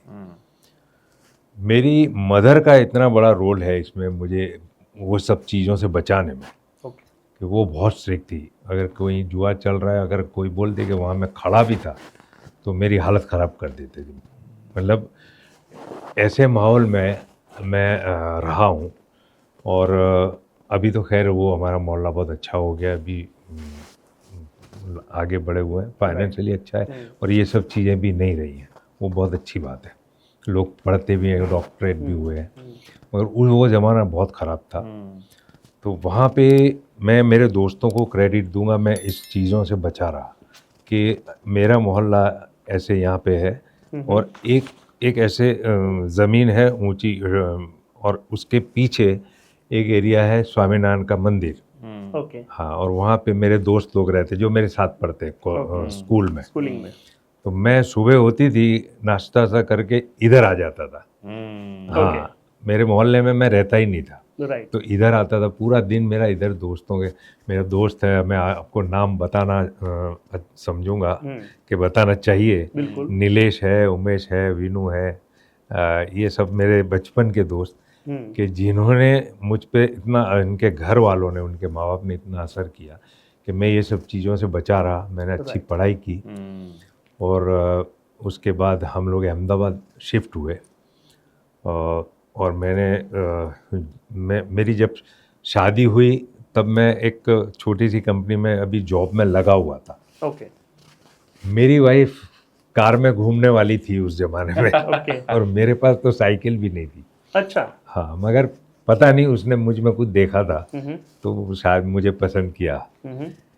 तो हमारी शादी हो गई और बहुत स्ट्रगल किया मैंने, क्योंकि मेरे पास कुछ भी नहीं था। माँ बाप के जो पैसे होते हैं या कुछ सपोर्ट होता है फाइनेंशियली, और कुछ भी नहीं था मेरे पास। तो मैं अपने आप में, मैं बोलता हूँ सेल्फ मेड हूँ मैं अभी जो भी हूँ। ओके, तो ज़ीरो से शुरुआत हुआ। तो मैं इसीलिए बोल रहा हूँ कि जो चढ़ा हुआ, और ऊपर वाले का ये करम है कि मैं जो भी स्टेप चढ़ा हूँ कभी नीचे नहीं आया। मैं बहुत धीरे धीरे चढ़ा हूँ, मगर चढ़ा हूँ वो फिर वापस नहीं आया। और मेरे फादर ने यही मुझे सिखाया हमको सबको कि कभी भी गलत रास्ते पे जाके रातों रात मालदार होने की बात सोचना भी मत। शॉर्टकट मत सोचना, इज्जत से काम करो। क्योंकि मेरे फादर ने पुलिस की नौकरी ऐसी की कि वो जब रिटायर हुए और जो प्रोविडेंट फंड आया था उस ज़माने में 10,000 रुपये आए थे 71 में। वो 10,000 से उन्होंने गांव में मकान बनाया अपना। अच्छा, वरना पुलिस में आदमी अगर चाहे तो 2 साल में मकान बना सकता है। हाँ, 100%। पूरी जिंदगी अपना मकान नहीं बना सकते। हाँ, सिर्फ सैलरी पे चलते थे। तो वो हमको उन्होंने, मैं बोलता हूँ ना कि मुझे कुछ बाप दादा का वो नहीं मिला है, पैसे उनकी मिल्कियत या कुछ, मगर हमको अखलाक मिले और एजुकेशन मिला। तो माँ बाप अपने बेटों को सबसे अच्छी चीज़ यही दे सकते हैं, एजुकेशन। इससे अच्छा कुछ नहीं दे सकते। तो वो हमको दिया फादर ने, मदर ने। तो इस तरह से धीरे धीरे करके मैंने नौकरी की, फिर नौकरी में से बिज़नेस किया। बिज़नेस में भी काफ़ी स्ट्रगल किया, मगर धीरे धीरे चढ़ते गए। और आज मतलब 50 साल में मैं ऐसा हो गया फाइनेंशियल कि अब मुझे ये सब नहीं करूं, मैं सिर्फ गाने गाऊंगा तो मुझे चलेगा। ये स्टेज पर मैं आके खड़ा हो गया। मगर ऊपर वाले का देखो कि गाने में भी मुझे पैसे मिलने लगे। हॉबी में भी पैसे मिले। यस। तो ऊपर वाला अगर देना चाहता है तो कहीं से भी देता है। और दूसरी बात, जब हम बात कर रहे थे तो आपका जो पैसों के साथ अपना संबंध है ना, वो भी कुछ डिफरेंट है। आपने मुझे कुछ बताया था, तो वो जरा बताइए कि जब आप पहली बार आपका पेचेक आया। ओह यस, हाँ, हमारी बात हुई थी एक बार। यस यस, वो बात है कि मैं पहला, मेरी ज़िंदगी में मैंने पहले जो नौकरी की वो करी थी पेट्रोल पंप पे, और उसका सैलरी था 350 रुपये। तो 350 रुपये जब मेरे पर्स में आए ना, तब से मैं अपने आप को अमीर समझता हूँ। मैं पैसे वाला हूँ, मैं मालदार हूँ, और आज भी मैं वही समझता हूँ। पैसा हो नहीं हो, अंदर से मैंने ये नहीं सोचा कि मेरे पास पैसे नहीं है। और उस वक्त से आज तक ऊपर वाले ने मेरा पर्स कभी खाली नहीं किया। वो 350 आए, वो पर्स भरा का भरा रहा हमेशा। तो मगर मैंने बोला ना कि मेरी वाइफ कारों में घूमती थी, मगर मुझे तो हमेशा यही था कि मैं भी उसको कार में घुमाऊंगा यार, क्या है। मतलब पैसे नहीं है, वो दिमाग में ही नहीं था, एक्चुअली कुछ था ही नहीं। साइकिल भी नहीं थी, मगर अंदर से कुछ ऐसा था कि नहीं हो, सब हो जाएगा। और मेरी वाइफ आज कारों में घूमती है। जब हम ट्रेनिंग देते हैं तो जो आपकी अभी थॉट प्रोसेस है उसे हम कहते हैं your relationship with money. Okay. पैसों के साथ आपके संबंध पहले से ही ऐसे थे, जहाँ पे यानी वो आपके पास है ही, वो कभी भी वो फील नहीं था कि वो आपके पास नहीं है, हाँ, वो नहीं आया कभी फील, तो कभी वो फील नहीं आया, कभी भी और नहीं आया। इसीलिए वो रहमत, वो बरकत आपके साथ हमेशा बनी रही और आज भी है। हाँ, सही बात। और वो हम ट्रेनिंग देते हैं कई लोगों को, अच्छा। अगर वो माइंडसेट नहीं है हम्म। तो हम ट्रेनिंग दे के बताते हैं कि आप मनी के साथ रिलेशनशिप ट्यूनिंग कैसे कर सकते हो, फ्रीक्वेंसी कैसे बना सकते हो अच्छा। कि आपके ऊपर पैसों की बारिश बनी रहे। हाँ, तो ये आपके पास by God, grace of God automatic था। बिल्कुल बिल्कुल। और आपका काम ये है, मैंने एक वो वर्कशॉप सुरानी साहब का एक बार ट्रेनिंग मैंने प्रोग्राम किया था, अटेंड 2 किया था। दिन। हम्म, तो मैं और मेरा एक दोस्त है शफी, हम दोनों ने ज्वाइन किया था। तो हम लोग बाहर निकल के, शफी और हम दो, ऐसा कुछ अलग ही फील करते थे कि यार मतलब दुनिया में मतलब आप कुछ भी कर सकते हो और आप कमज़ोर नहीं हो, आप में पावर है। तो हम लोग 2 दिन में मतलब इतना पावरफुल हो गए थे ना कि वो पावर बहुत लंबा तक चल सकता है अगर आप चाहो तो। ऐसा नहीं है कि आपका 2 दिन का वर्कशॉप खत्म हुआ तो पावर खत्म हुआ। बिल्कुल। वो आपके फादर में वो पावर है कि सामने वाले में वो पावर डाले कि वो लंबा चले, वो चलता रहे। तो ऐसा आप लोग जो करते हो, ठीक है, आपका प्रोफेशन है वो अलग बात है, मगर बहुत नेक काम है। मैं ये समझता हूँ इट इज़ नोबल वर्क, कि किसी की लाइफ को इफेक्ट कर सकता है, किसी की लाइफ कहीं से कहीं जा सकती है।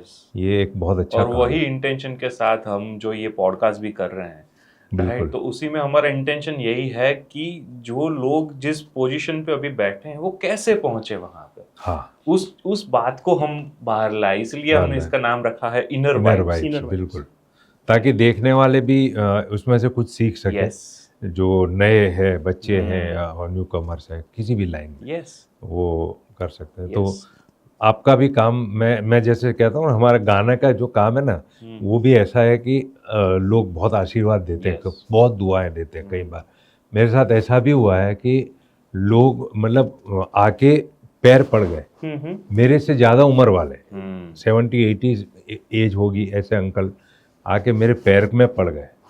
ऐसा भी, मैं बैठ गया एकदम, आप क्या कर रहे हो आप अंकल? बोले मुझे आप में मुकेश जी के दर्शन हुए हैं। और वो दर्शन होना मतलब वो क्या फील कर रहा होगा, बहुत बड़ा कॉम्प्लीमेंट है। मेरे गाने की वजह से उसको जो फील हुआ, वो दुनिया की सब तकलीफें उस टाइम भूल गया होगा। तब जाके ये फील आया कि उसको पता नहीं। मैं बोला ये तो मैं हूँ, मैं तो छोटा हूँ आपसे, तो आप ऐसा क्यों करते हो? तो वो बोले कि मैं आपको नहीं, आप मुकेश के दर्शन हुए। ये बड़ौदा में मेरे साथ हुआ। ऐसे भी हुए हैं किस्से। तो ये आपका भी वैसा ही काम है कि उससे बहुत दुआएं मिल सकती है। वैसे स्टेज शोज जब करते हैं तो एक पूरा ग्रुप और क्रू होता है और सभी का अलग अलग रोल होता है। हाँ। और पूरे प्रोग्राम की सक्सेस जो होती है उसको पूरा संजोने वाला एक व्यक्ति होता है जिसको कहते हैं एंकर या होस्ट। और वही होता है जो पूरा संचालन करता है और समा बांधता है, शो को एक लेवल पर लेके जाता है और वो समा बनाए रखता है। हाँ। कनेक्शन बनाए रखता है। बिल्कुल। आपने इतने सारे शो किए हैं, तो बहुत सारे एंकर्स और होस्ट के साथ काम करना हुआ होगा। हाँ। तो मजेदार और अच्छा आपको कौन लगता है और किसके यानी फैन हो कि यार ये अगर एंकर है ना तो मजा आ जाता है? हाँ बिल्कुल। ऐसे एक्चुअली तो काफी है। हाँ। किसी का नाम मैं दूं तो दूसरे को बुरा लग जाए। हम तो बहुत लोगों के साथ काम करते हैं, मगर हाँ, विकट परिस्थिति, मगर अहमदाबाद में काफी अच्छे एंकर हैं यहाँ के लोकल भी। जैसे अशोक दवे के बेटे हैं, सम्राट दवे हैं, मोहसिन हमारा है, मोहसिन शेख है, आरिफ खान है, और लीपी ओज़ा है। काफ़ी अच्छे एंकर्स हैं। मगर एंकर जो है ना, वो जैसे आपने कहा ना, वो शो को सजा भी सकता है, वो शो को बिगाड़ भी सकता है। एक्चुअली उसका बहुत बड़ा रोल है। अगर हम सोचें तो वो चाहे तो बिगाड़, अगर चाहे तो चाह तो नहीं सकता, मगर उसकी वजह से शो बिगड़ सकता है या उसकी वजह से शो अच्छा भी हो सकता है। और उसका रोल कैसा होता है कि उसको एडजस्ट होना पड़ता है। कई बार वो लोग बेचारे बहुत तैयारी करके आते हैं और गाने ऑर्गेनाइजर बोलता है लास्ट अभी आधा घंटा बचा है भैया, अभी 10 गाने बाकी है, आप बोलो कुछ मत बोलो, आप फटाफट बोल के आ जाओ। वो एंकर सोचेगा यार मैं 8 दिन से मेहनत कर रहा था कि ये गाने में मुझे ये बोलना है, ये बोलना है, मैंने कितना सर्च किया और सर्च करके मैंने इतनी मेहनत की, अभी मैं भी बोलते हैं कि आपको बोलने का नहीं। उस वक्त उसको बहुत धीरज और सब्र की ज़रूरत पड़ती है, सही है। कि उसको कॉम्प्रोमाइज़ करना पड़ता है। राइट। ये हम लोग समझ सकते हैं कि मैं तो कई बार बोलता हूँ कि जैसे रईस मणियार है, वो भी होते हैं तो मजा। एक यूनिस खान है हमारे विविध भारती के, राइट। वो इतने अच्छे एंकर है कि मैं हमेशा बोलता हूँ वो जब होते हैं कि आज है ना 2 गाने कम हो तो फर्क नहीं पड़ता, यूनुस भाई आप ज़्यादा बोलिए, मतलब जो बोलने का आप कम मत बोलिए, आप तो बोलिए जो बोलते हैं, क्योंकि आप सुना करो, उनको सुनते रहो। ऐसे ऐसे एंकर भी है, तो इनका तो बहुत बड़ा रोल होता है। बहुत अच्छे मेरे सब दोस्त हैं। तो जैसे एंकर्स होते हैं वैसे फैंस भी होते हैं जब आप शो करते हैं, Fans.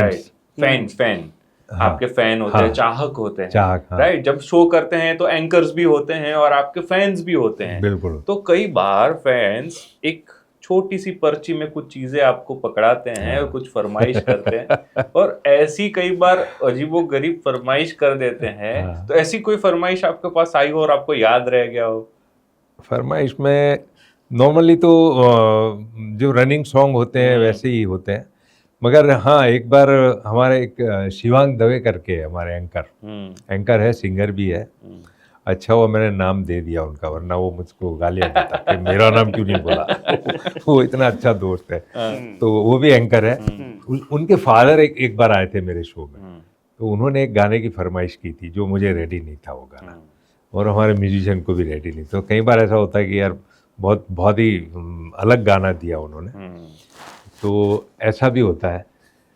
और कई बार लोग चिल्ला चोट करते हैं, तब हम कंफ्यूज हो जाते हैं किसकी बात सुने किसकी नहीं। मैं कभी कभी ऐसा फरमाइशी दौर भी करता हूँ, 10-15 मिनट अगर बच जाती है तो मैं स्टेज पे खड़ा हो जाता हूँ और पब्लिक को बोलता हूँ बोलो आप जो बोलोगे, फटाफट गाना, एक लाइन 2 लाइन जो हो सके। तो ऐसा भी करते हैं हम लोग, ताकि सब खुश हो और जाए। बहुत खुश हो जाती है लोग कि ये अच्छा राउंड था 15 मिनट का। और कभी कभी फनी सीन, थोड़े फनी भी किस्से हुए हैं। अच्छा। ऐसी चीज़ों में एक बार हमारा हिम्मतनगर में शो था और बहुत अच्छा शो हुआ। मेरे साथ सम्राट दवे एंकर में था। तो शो के बाद एक फैमिली आई, उनके साथ 2-3 बच्चे भी थे, दादा दादी थे, मम्मी पापा थे, पूरी फुल फैमिली। आके बच्चों को मेरे पैर लगाया, मेरा ठीक है। तो बोले कि हाँ अरे बहुत मज़ा आया आपको सुनने में, आप वो बहुत अच्छा गाते हो, और आज आपको सुन के ऐसा लगा कि वो गुजराती में बोल रहे थे कि तमारा गळामा रफ़ी साहब नो वास छे। राइट। मैं बोला अरे क्या बाप बोलना रे, अब क्या बोलूं। तो सम्राट दवे मेरे पास में खड़ा हुआ था, वो उसने चेहरा घुमा के 10 फुट दूर जाके वो इतना हंसा है कि सलीम भाई की क्या हालत होगी पता नहीं। तो मैं बोला कि भाई ठीक है, थैंक यू वेरी मच, जो आप बोले वो बहुत सही। शुक्रिया। तो फिर बाद में उसके बाद सम्राट ने वो किस्सा कम से कम 3-4 बार मैं जब स्टेज पर होता हूँ तो पब्लिक को टागोर हॉल में सुना है कि सलीम भाई का एक बहुत अच्छा किस्सा सुनाता हूँ करके। पब्लिक तो मजा आता है लोगों को। तो कई बार ऐसे भी आते हैं जो फैन अपने होते हैं, मगर उनको पता नहीं होता कि ये मैं किसका फैन हूँ। वैसे किस्से तो बहुत सारे होंगे ही आपके साथ। कभी ऐसा हुआ है कि एंकरिंग भी आपको करनी पड़ी हो, गाने भी आपको गाने पड़े हो, होस्टिंग का कोई एक्सपीरियंस है? हाँ, ये फॉरेन में होता है। फॉरेन अच्छा। टूर में हम जाते हैं ना, तो नॉर्मली यहाँ से सब ज़्यादातर लिमिटेड टीम होती है, तो उसमें वो लोग बोलते हैं कि यार आप संभाल लेना स्टेज पर। तो हम लोग जैसे मेरे साथ जो को सिंगर है, तो मैं उसके लिए थोड़ा बोल दूँ, मैं जैसे 2-4 गाने गाऊँ, उसके बाद मैं उसको एंट्री दूँ कि अब आपके सामने ये आएंगे ये। तो हम लोग मतलब उस वक्त एंकरिंग की स्टाइल से नहीं करते हैं कि भाई जैसे बोलते हैं ना अब आपके सामने आ रहे हैं ये वो ऐसा हम लोग वो नहीं बोलते फिर, क्योंकि हम लोग एंकर नहीं है। तो हम लोग बोलते हैं भाई नेक्स्ट अब जो है वो गाने आपको बहुत अच्छे सिंगर हमारे साथ है, चिराग देसाई, अभिजीत राव मेरे साथ जो होते हैं ज़्यादातर, तो वो आपको सुनाएंगे। ऐसे करके उनको बुलाते हैं, फिर वो जाने के बाद वो फिर फीमेल को बुलाएगा। तो ऐसे फॉरेन में ज़्यादा होता है एंकरिंग, हमको ही करना पड़ता है। आपने ये बात छेड़ी तो मुझे आपको एक बात बताने का मन हुआ कि मुझे ना होस्टिंग का अभी अभी शौक हुआ है अच्छा अच्छा कि मैं कोई अच्छा शो होस्ट करूं, कोई अच्छा थीम शो, जैसे साहिल लुधियानवी हो गए या कोई रफ़ी साहब ही हो गए या मुकेश जी या गुलजार कि ऐसी थीम पर अगर कोई शो हो तो मैं उस पर मेहनत करके एक पूरा शो एंकर करूं मैं। तो और सिर्फ एंकरिंग। हाँ, सिर्फ एंकरिंग, गाना एक भी नहीं गाऊं, सिर्फ एंकरिंग करूं। और हमें पता है कि आप जब गाने गाते हैं तो आप लिखते भी हैं और आप खुद अपनी नज़म भी सुनाते हैं। हाँ, मैंने काफ़ी लिखा हाँ। लिखता हूँ मैं। राइट, तो वो आपको एंकरिंग के टाइम पे बहुत काम बहुत है। काम में आ जाएगा, सही है, हम्म। ये तो है, काम में आ सकता है। आपने इनोवेशन में ऐसा भी किया हुआ है कि जहाँ पे बच्चन साहब का गाना हो उसके पहले आप बच्चन साहब की हूबहू मिमिक्री करते हो हाँ, डायलॉग बोलता और उसके लिए आपको स्पेशली वो एक गाने के लिए स्पेशली वन सॉन्ग के लिए आपको स्पेशली हायर किया था, बुलाया था, इनवाइट किया था। हाँ वो किस्सा क्या था? हाँ हाँ, वो एक राजकोट में शो था। वो मुंबई की एक बहुत अच्छी सिंगर है अन्वेषा। बहुत साल पहले सारेगामा में वो सेकंड रनर्स अप रही थी और फर्स्ट आई थी अपनी ऐश्वर्या मजूमदार अहमदाबाद और सेकंड नंबर वो अन्वेषा थी। बहुत मीठा गाने वाली लड़की है वो और बहुत सुरीला गाती है और उनके लिस्ट में एक गाना था ये कहाँ आ गए हम। अच्छा। और उसमें जो अमिताभ बच्चन के डायलॉग्स हैं उसके बिना वो गाना हो ही नहीं सकता। राइट।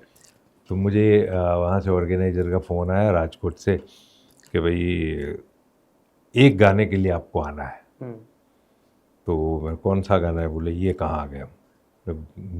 अमिताभ की आवाज़ है अंदर और आपसे अच्छा कोई है नहीं गुजरात में, आपको ही आना पड़ेगा। तो मैंने उनको बोला कि एक गाने के लिए मैं आपको महंगा पड़ूंगा। सही बात है। तो मतलब इनडायरेक्टली मैंने उनको बोला कि आप समझ लें कि ऐसा नहीं कि एक गाने के लिए। तो बोले कि नहीं वो हम आपको जो आपका चलता है पूरा देंगे, मगर मैंने उनको सजेशन दिया कि जब मुझे आप बुला ही रहे हो तो दो तीन मुकेश जी के ड्यूएट रखो ताकि लोगों को थोड़ा वैरायटी भी रहे और आपको भी मुझसे काम ले सको ना, अगर इतना पेमेंट देते हो। सही। फिर उन्होंने 4 गाने मुकेश जी के रखे ड्यूएट और ये गाना भी रखा, मगर बुक किया था ये गाने के लिए। तो थोड़ा सा हो जाए वो डायलॉग अगर थोड़ा डायलॉग। हाँ, वो तो मैं और मेरी तन्हाई। yes। मैं और मेरी तन्हाई अक्सर ये बातें करते हैं, तुम होती तो कैसा होता, तुम ये कहती, तुम वो कहती, तुम इस बात पे हैरान होती, तुम उस बात पे कितनी हंसती, तुम होती तो ऐसा होता, तुम होती तो ऐसा होता, मैं और मेरी तन्हाई अक्सर ये बातें करते हैं।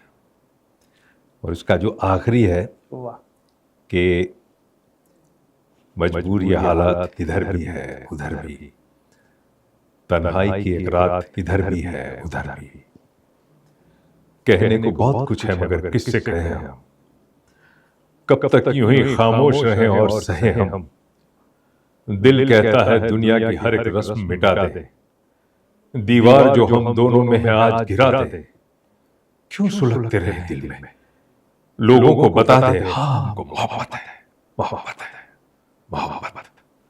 वाह। अब दिल की यही बात इधर भी है उधर भी। ये कहाँ है? क्या बात, क्या बात, क्या बात है, सही में क्या बात है, अद्भुत। और आई हैव गूज़बम्प्स और सच में यानी वो फील हो रहा था। Thank you. वो दर्द, वो जो बच्चन साहब ने ऑन स्क्रीन दिखाया था जी, आपकी आवाज में अभी वो बहुत बढ़िया महसूस भी हो रहा था। बहुत ही शानदार, बहुत ही बढ़िया। और ये मुझे ये बात बताऊं, राजकोट में जब ये शो हुआ वो अन्वेषा के साथ मैंने जब ये गाना गाया तो वो डायलॉग वंस मोर हुआ था। अरे क्या वाह। बात है। गाना वंस मोर नहीं हुआ था। अच्छा, यानी वो जिसके लिए आपको बुलाया गया, हाँ, सिर्फ डायलॉग। आपने इतना निभाया। हाँ, पब्लिक ने बोला डायलॉग वंस मोर होना है, वाह। मेरे को वंस मोर करना पड़ा था। वाह। नहीं होता है फैंस एक बार, यानी ये फीलिंग्स है सर। हाँ हाँ बिल्कुल, और आपके प्रति प्यार है वो, बिल्कुल। कि ये आप उनको वो खुशी वो महसूस करवा रहे हो वहाँ पे, कि बिल्कुल। वो बोलते हैं कि एक बार और हो जाए। हाँ सही, बिल्कुल। वैसे सलीम भाई, संगीत की दुनिया और फिल्मी दुनिया बहुत ही करीबी है। ऐसा कहा जाता है कि ये ग्लैमरस वर्ल्ड है, हम्म। यहाँ पे दोस्त नहीं बनते। हम्म। आपको ऐसा कोई महसूस हुआ है कि दोस्त बनते हैं कि नहीं बनते? हाँ, ये बिल्कुल सही बात है। ऐसा माना जाता है कि यहाँ पे मतलब काम की दोस्ती होती है कि भाई जब तक काम है तब तक दोस्ती है, फिर नया दोस्त हो गया, दूसरे के साथ काम है वो पहचान भी अलग नहीं है। दोस्त हो गया। हाँ, हम्म। मगर फॉर्चुनेटली मेरे साथ ऐसा नहीं हुआ है। ओके। मेरे साथ जिन्होंने भी काम किया है सब मेरे बहुत अच्छे दोस्त हैं।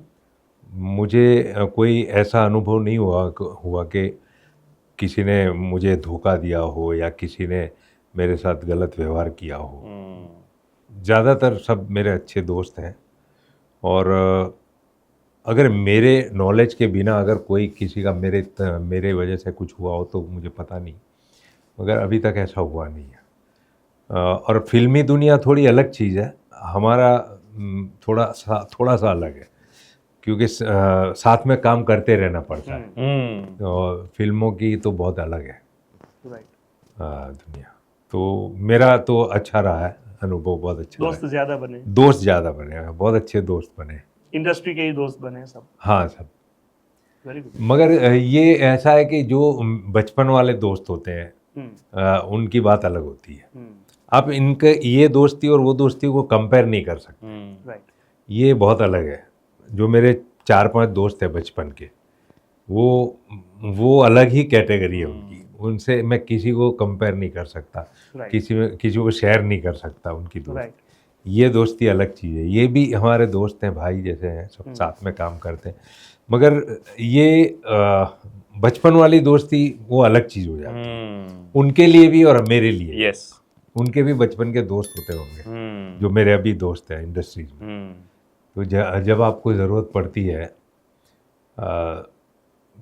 कुछ सपोर्ट की, मॉरली सपोर्ट या किसी भी टाइप की, तब ये दोस्त होते हैं हमारे साथ 24 घंटा, जो बचपन वाले हैं। ऐसा हुआ कभी? हाँ बिल्कुल हुआ। मेरे डाउनफॉल आया या कुछ हाँ जरूरत पड़ी? हाँ बहुत। कोई किस्सा अगर याद हो बता सको। मेरा दोस्त है उमेश करके, जब मैं कॉन्ट्रैक्टरशिप में नया जुड़ा था तो मैं स्ट्रगल कर रहा था, जैसे मैंने आपको कहा। तो एक मेरा लेबर का एक एक्सीडेंट हुआ। वो 40 फुट की हाइट से गिर गया वो, और उसको लेके वो लोग मॉडर्न टाइम से, अरे मॉडर्न डेनिम करके है यहाँ चांगोदर, वहाँ पे, तो वहाँ से वो लोग उनकी एम्बुलेंस में लेके जीवराज हॉस्पिटल आ गए। और उन्होंने वहाँ केस सौंप दिया और मैं कहीं से दूसरी साइड से वहाँ आया और मैंने सबसे पहले वो लाला को, मेरे दोस्त को लाला बोलता हूँ मैं उसको, हम लोग उसको, मैंने वहाँ से फ़ोन किया कि लाला मेरे को ऐसा हुआ है, अभी मेरे वो लेबर गिर गया है, मैं हॉस्पिटल पहुँच रहा हूँ जीवराज। तो वो बोले कि मैं आता हूँ, तू वहीं पहुँच। तो वो मॉडर्न डेनिम वाले तो वहाँ पे सब छोड़ के हमको निकल गए। तो वहाँ हॉस्पिटल पे उस टाइम पे मुझे कहा कि आपको 20,000 रुपये अभी रखने पड़ेंगे उस टाइम पे। हाँ, जमा करवा दो, उसकी ट्रीटमेंट हम चालू करेंगे, मगर 20,000 रुपये। तो उस वक्त मेरे पास तो बैंक में भी 20,000 नहीं थे। तो वो लाला आया था, जेब में फुल पैसे लेके आया था, उसका मेडिकल का बिजनेस था। तो उसने फट से 20,000 रुपये निकाल के वहाँ पे दे दिए। मैंने उसको बोला नहीं था कि तू पैसे लेके आना, मगर वो चीज़ मैं ज़िंदगी भर नहीं भूल सकता। वो चीज़ को आज 30-35 साल हो गए होंगे। फिर एक बार ऐसा हुआ, जो सर्कल होता है ना, फिर साइड चेंज होती है। तो एक बार ऐसा हुआ कि जब मैंने कुछ ऐसा किया, अभी मैं बताना नहीं चाहता, तो उसने मेरे को बोला यार तूने, तो मैंने उसको वो चीज़ याद दिलाई।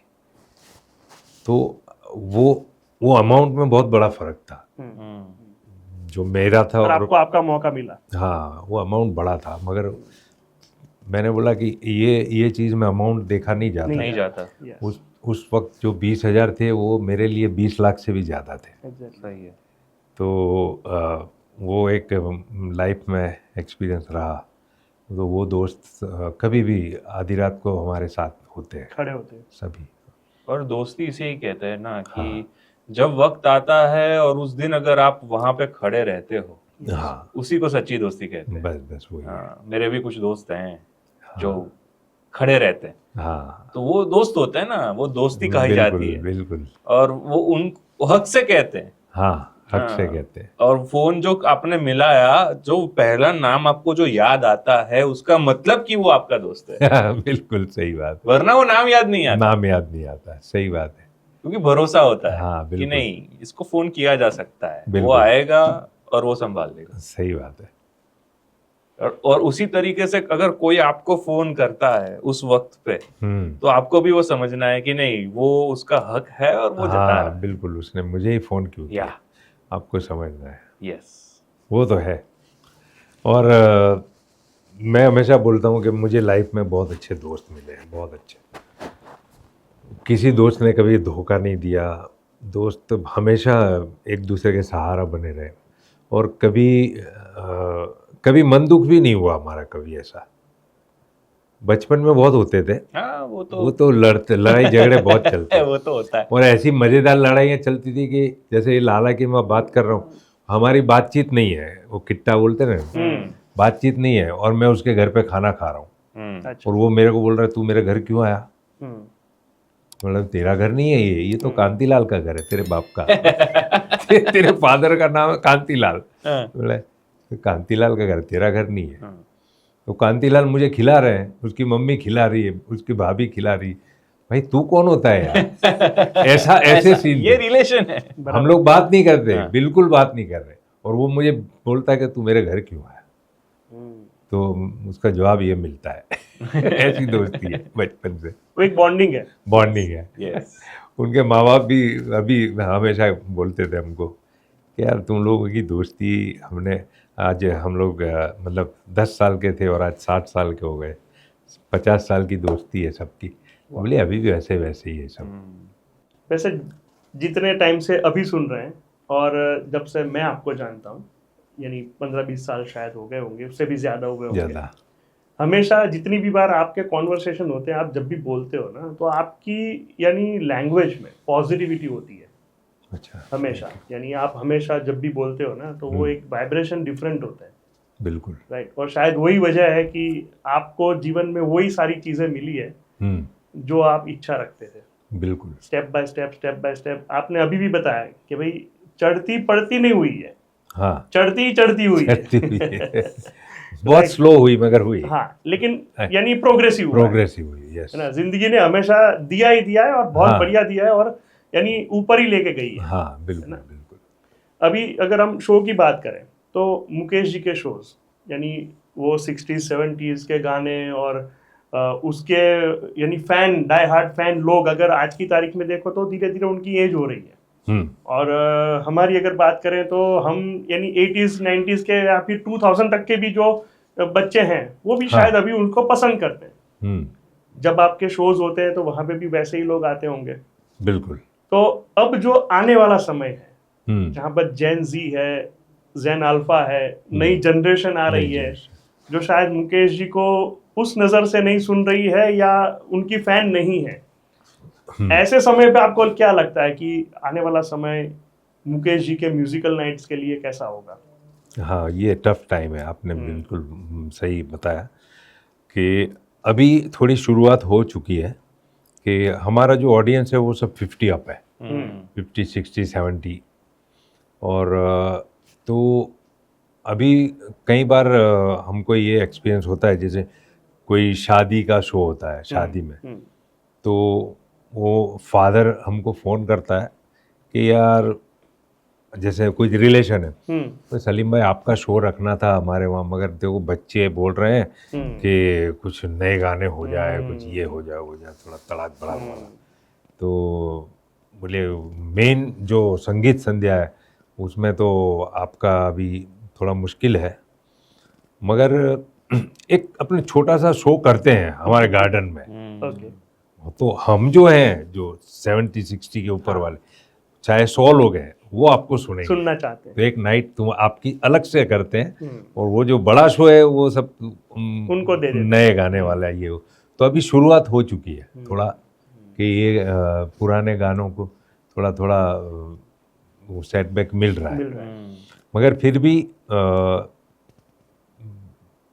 मतलब कई बार ये होता है कि एक बार बहुत अच्छा किस्सा बताऊं, बोटाद में एक शो था, उसके बेटे ने बोला कि मैं और इरफान दीवान हम दोनों साथ में थे वो शो में, तो उसके बेटे ने बोला कि सलीम भाई शो તમારો જ છે રહેવાનો, તમારા નામે બેનર રહેશે, મારા પપ્પાએ કીધું કે સલીમભાઈનો શો જોઈએ એટલે સલીમભાઈ જોઈએ, પણ તમારે છે ને 4-5 જ ગીતો ગાવાના, आपको सिर्फ 4-5 गीत के गाने हैं, हाँ। गाने हैं, बाकी सब बाकी इरफान भाई गाएंगे क्योंकि वो नए गाने हाँ, वो गाते हैं। नहीं गाने।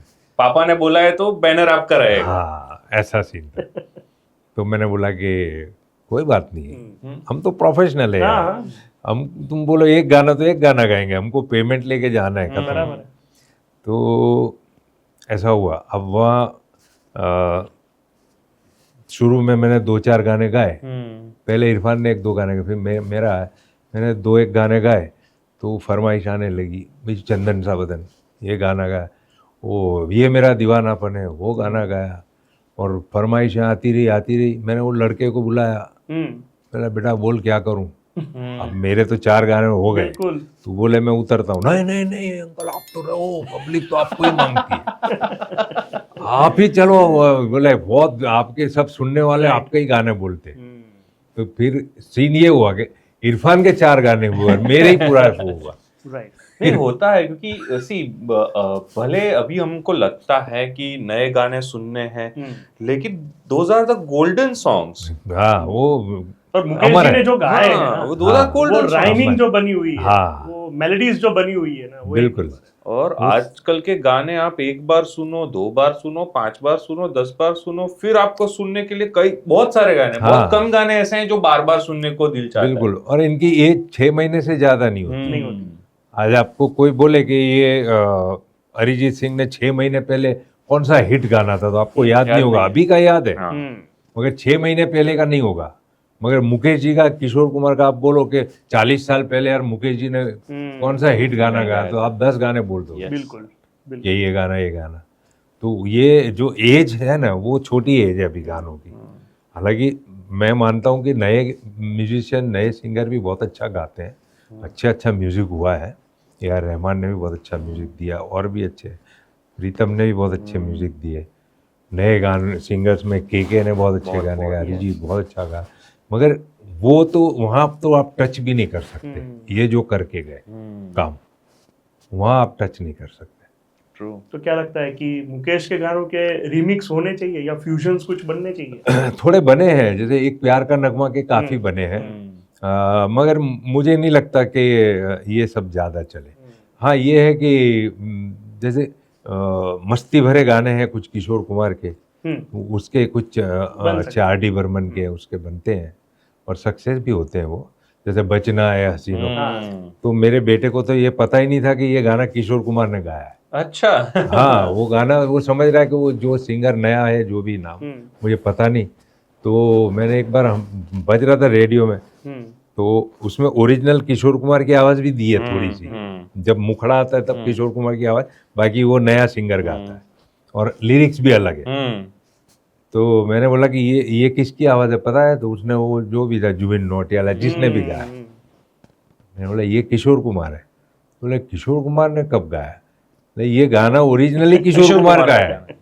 तो उसको फिर मैंने ओरिजिनल गाना यूट्यूब से निकाल के सुनाया कि ये तो वो ऋषि कपूर वाला। तो बोलता पापा मेरे को तो पता ही नहीं है कि ये ओरिजिनल किशोर कुमार का गाना है, हम तो यही समझ रहे ये जनरेशन के ये गाना बना है। तो ये इतना मतलब असर है उन लोगों की कि अभी भी कहीं ना कहीं उनको लेना पड़ता है अगर हिट होना है तो। और अभी एक ट्रेंड भी बन गया है ना कि फिल्म्स के अंदर एक रिमिक्स सॉन्ग तो डालते हैं। हाँ बिल्कुल। जूली का एक गाना है भूल गया सब कुछ, और दूसरा एक गाना है वो भी कितना चला वो रिमिक्स में किशोर कुमार का। तो ये तो सहारा तो लेना पड़ता है अभी भी। सही है। वैसे आज जो नए सिंगर्स आ रहे हैं और म्यूजिक की दुनिया में कदम रख रहे हैं, उनके लिए आप क्या एक मैसेज देना चाहोगे? मैसेज में तो ये है कि देखो मैं तो कोई बहुत सीखा हुआ है कोई क्लासिकल सिंगर नहीं हूँ, मैं खुद सुन के गाने वाला गाना हूँ। तो मैं नए सिंगर्स को ये टिप दूंगा या मैसेज जो भी, कि आपको सीखना तो चाहिए पहली बात, सीख के गाना चाहिए। अगर अच्छा ज़्यादा अच्छा करना तो आप सीखो। राइट। और उससे भी बड़ी बात है कि आप लिसनिंग करो। ओके। आपको जो गाना है लिसनिंग बहुत अच्छा करो, 1 बार 2 बार 3 बार 10 बार। जब भी आप सुनोगे, जैसे मैं आज भी जाने कहाँ गए वो दिन मैं अभी तक 1000 बार गा चुका हूँ, बराबर। मगर फिर भी मैं आज जब भी जाने कहाँ गए वो दिन सुनता हूँ तो कहीं मुझे एक जगह ऐसी मिल जाती है, अरे यार यहाँ मुकेश जी ने ये मुर्गी ली है।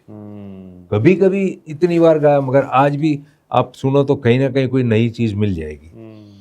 मगर वो आप नहीं गाते हो, क्यों? कि आपने सुना नहीं है। तो कई बार ऐसा होता है कि आप क्लासिकली कितने भी ट्रेन हो, मगर आपने वो गाना सुना नहीं ठीक से, तो जो मुर्गी आई है वहाँ पे, जो हरकत लेनी है, वो आपको पता नहीं है, इसलिए आपने नहीं गाई। मगर ऑडियंस में मैसेज ये जाएगा कि इसने ये नहीं गा पाया, फलानी ये मुर्गी ये हरकत इसने नहीं ली, इसने फ्लैट गा लिया। राइट, ये निभा नहीं पाया। मगर उस पे पास निभाने की है एबिलिटी है, मगर उसको पता ही नहीं है कि वो जगह है हरकत, यानी सुना नहीं है उसने। सुना नहीं है। तो मैं बच्चों को बोलता हूँ, मुझे बहुत से नए न्यू कमर होते हैं, बोलते हैं कि हमको कुछ टिप दीजिएगा, हम क्या करें। तो मैं ये बोलता हूँ कि आप सुना करो, गाने लिसनिंग अच्छा करो, और दूसरा कि जिसको गाना है उसी को सुनो। ये नहीं कि आपको अगर मुकेश को गाना है तो आप सलीम मलिक को सुन लो, या मुक्ता शाह को सुन लो, या कमलेश भाई को। आप मुकेश को ही सुनो। आपको अगर रफ़ी साहब के गाने गाना है तो सोनू निगम को मत सुनो, क्योंकि सोनू निगम ने भी रफ़ी साहब के गाने गाए हैं। हमारा एक सिंगर है शशांक शुक्ला करके, हमारे सीनियर है, बहुत अच्छे सिंगर है। उनका बेटा है, एक बार मेरे साथ शो में था टागोर हॉल में, तो उसने अच्छा गाता है, अच्छा सिंगर है। तो शशांक भाई आए इंटरवल में और मुझे बोले कि कैसा गा रहा है ये। बोला अच्छा गा रहा है। बोले नहीं जो भी वो बोल रहा आपका बेटे जैसा है। बोला नहीं अच्छा गा रहा है। बोले कुछ आपको कुछ टिप देनी है, इसको कुछ करना चाहिए। तो मैंने उसको बोला कि बेटा तेरे को अगर रफ़ी साहब गाना है ना तो रफ़ी साहब ही सुनना, सोनू निगम मत सुन। तो वो बोलता है आपको कैसे पता चला मैं सोनू निगम सुनता हूँ? मैं सुनता ही हूँ। अच्छा, तेरी गायकी में सोनू निगम की असर आती है, तू गाना रफ़ी साहब के गाता है मगर असर सोनू निगम की है। उसने कबूल किया, बोले नहीं मैं अब रफ़ी साहब को सुनूंगा।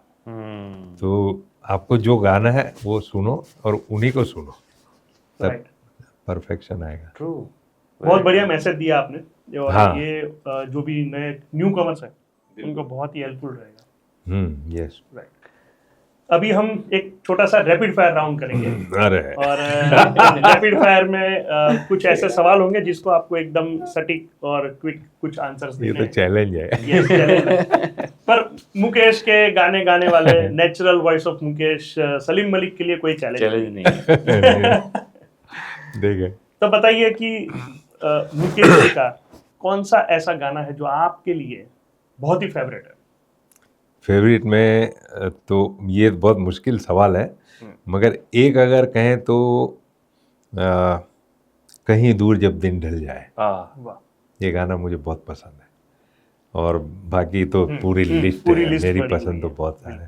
लेकिन ये गाना है जो आपको सलील दा का है, सलील चौधरी का, ये कई बार यूं भी देखा है, वो गाना है, वो भी मुझे बहुत पसंद है। वैसे तो रैपिड फायर राउंड है, लेकिन जब आप बोल रहे हो ना तो हमको लग रहा है खाली बोलने में मजा नहीं आ रहा। सुनाओगे तो पता चलेगा।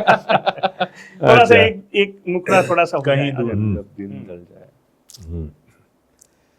कहीं दूर जब दिन ढल जाए, सांझ की दुल्हन बदन चुराए, चुपके से आए, मेरे ख्यालों के आंगन में कोई सपनों के दीप जलाए, दीप जलाए। कहीं दूर जब दिन ढल जाए, सांझ की दुल्हन बदन चुराए, चुपके से आए। वाह वाह, बहुत बढ़िया सर, बहुत बढ़िया। ये सच में जो कहते हैं natural voice of Mukesh, thank you. गलत नहीं कहते। ये योगेश जी ने लिखा है ये राइट। आनंद फिल्म का, आनंद फिल्म का। है ना, राजेश खन्ना। और राजेश खन्ना हीरो थे इसके, पता है। yes, और राजेश खन्ना किशोर कुमार के ही गाने लेते थे, आपको exactly, याद होगा। yes। और कि इसमें हाँ, मुकेश मगर जी का सलील चौधरी ने कहा कि ये फिल्म में मैं गाने मुकेश जी से गाऊंगा। और सलील चौधरी का पावर इतना था कि डायरेक्टर उनकी बात मना नहीं कर सकते, चाहे राजेश खन्ना है मगर गाने मुकेश जी के होंगे। और सुपर हिट गाने हुए पूरा आज की तारीख में आज भी भी। गुनगुनाओ, यानी आप कहीं दूर ले लो Yes। मैंने तेरे लिए ही 7 रंग के हाँ, सपने, yes। वो भी वही फिल्म का गाना है। यस यस, तो वो सलील दा का काम है। राइट। एक दूसरा सवाल है, मुकेश जी के गानों में से सबसे कठिन लगने वाला गाना कौन सा है? हाँ, कठिन में एक गाना है, जब गमे इश्क सताता है तो हंस लेता हूँ। अच्छा। ये गाना है, थोड़ा बताऊं। जब गमे इश्क सताता है तो हंस लेता हूँ, हादसा याद ये आता है तो हंस लेता हूँ। ये इसका मुखड़ा है। और इसका अंतरा जो है ना वो बहुत कठिन है। अच्छा। वो गाने में आपको उसका जो एंडिंग लैंडिंग होता है वो इतना खतरनाक है कि मुझे मुख्तार भाई हम एक बार बात करते थे, तो मैंने वो गाना गाया था एक शो में। तो मैं और मुख्तार भाई हम एक शो में साथ में थे रिहर्सल में। तो रिहर्सल में मुख्तार भाई बोलते यार अभी एक शो में तुमने ये गाना गाया था जब गमे इश्क। बोला हाँ, अभी सुनाओ मेरे को यार ये गाना। बोले मैं तो गा ही नहीं पाता हूँ, मतलब मुझे डर लगता है ये गाने में, तो आप सुनाओ गाना। तो वो गाना मैंने सुनाया उनको। तो मुख्तार भाई को भी कठिन लगता है, मुझे भी कठिन लगता है। मैंने गाया वो अलग बात है, उन्होंने भी गाया है, और मगर उन्होंने क्लियर दिल से मुझे बताया कि यार ये गाना बहुत टफ है। राइट। कभी सुनना, ओरिजिनल सुनोगे तो मजा आएगा। राइट। रैपिड फायर का एक तीसरा क्वेश्चन ये है कि अगर आप गायक ना होते, सिंगर ना होते, तो आज क्या होते? तो शायद मैं ट्रैवलर होता, ओके।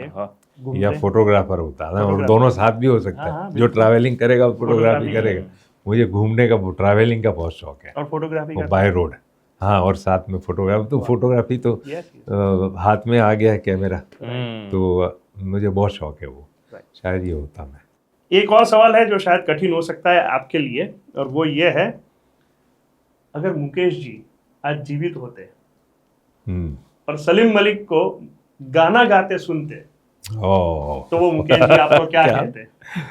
अरे बाप रे, ये तो बहुत बड़ा सपना है, मतलब किसी का भी सपना हो सकता है। एक किस्सा छोटा सा बताऊं आपको। ये मुकेश जी का ही किस्सा है कि मुकेश जी साइगल साहब के गाने गाते थे, उनसे इंस्पायर्ड हुए, जैसे हम मुकेश जी के गाते। तो यही आपको एग्जांपल देता हूँ कि ये सीन क्या होता मेरे लिए भी। तो जब साइगल साहब आखिरी में जब उनकी तबीयत ठीक नहीं रहती थी, तो उनकी याददाश्त भी ठीक से नहीं थी उस वक्त। और उस वक्त मुकेश जी ने पहला गाना गाया, दिल जलता है तो जलने दे, आंसू ना बहा फरियाद ना कर। आप सुनोगे तो ऐसा लगेगा ये साइगल साहब ने ही गाया है। तो साइगल साहब ने रेडियो पर वो गाना सुना, तो उन्होंने अपने मैनेजर से बताया कि बोला कि ये गाना मैंने कब गाया, मुझे तो याद नहीं आता कि ये गाना मैंने कभी रिकॉर्ड किया हो।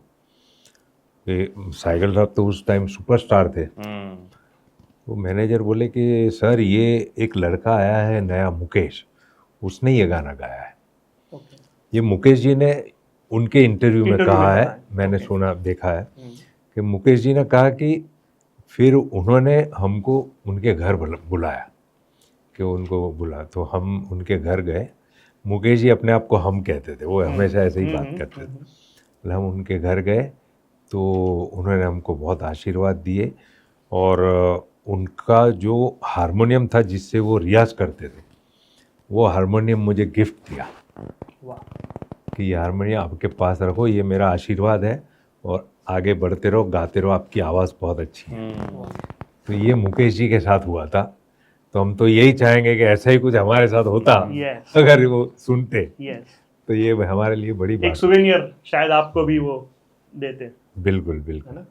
हाँ, क्योंकि जहाँ तक मुझे याद है मुकेश जी भी जब गाते स्टेज से तो अपने साथ वो हारमोनियम उनका हमेशा हमेशा रहता साथ में होता है, हम्म।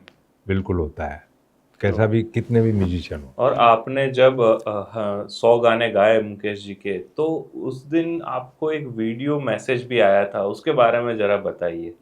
हाँ, वो वीडियो मैसेज किया था नितिन मुकेश जी ने किया था, शब्बीर कुमार ने भी किया था, शब्बीर कुमार साहब, और मनहर उदास साहब ने भी किए थे। वो 3 मुझे आए थे, और ख़ास नितिन मुकेश जी ने तो कहा कि पापा की 100वीं जन्मदिन पे सलीम भाई आप जो कर रहे हैं, बोले मैं बहुत गर्व महसूस करता हूँ और मेरे बहुत आशीर्वाद है आपको, ऐसे ही गाते रहिए, और बहुत आशीर्वाद दिए थे। तो वो हमने स्क्रीन पर दिखाया था पब्लिक को, ऑडियंस को बताया था।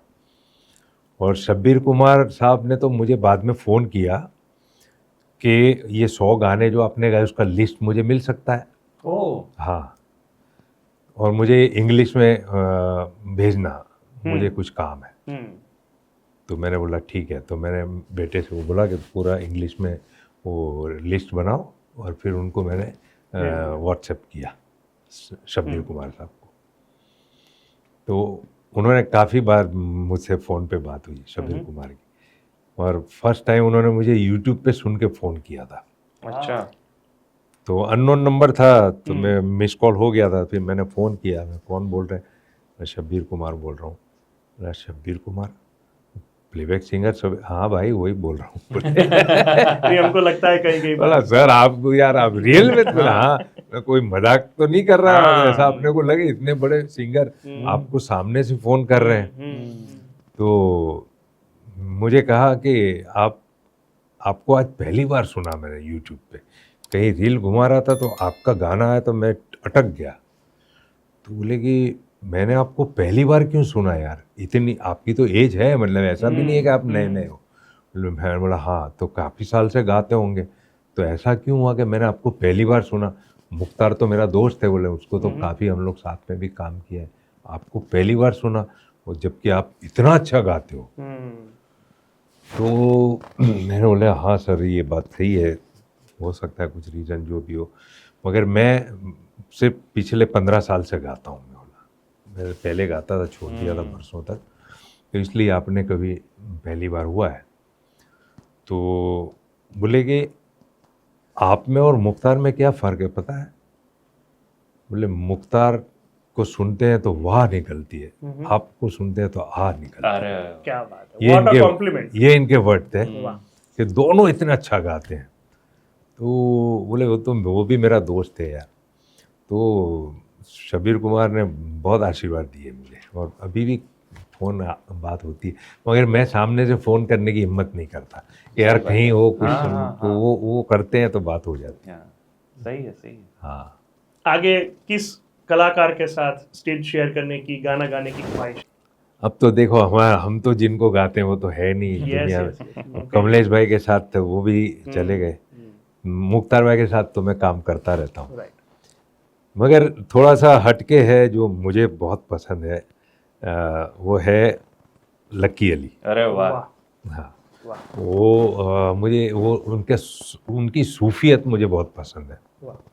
वो बिल्कुल मतलब वो सूफ़ी की तरह रहते नहीं है, वो सूफ़ी है एक्चुअली।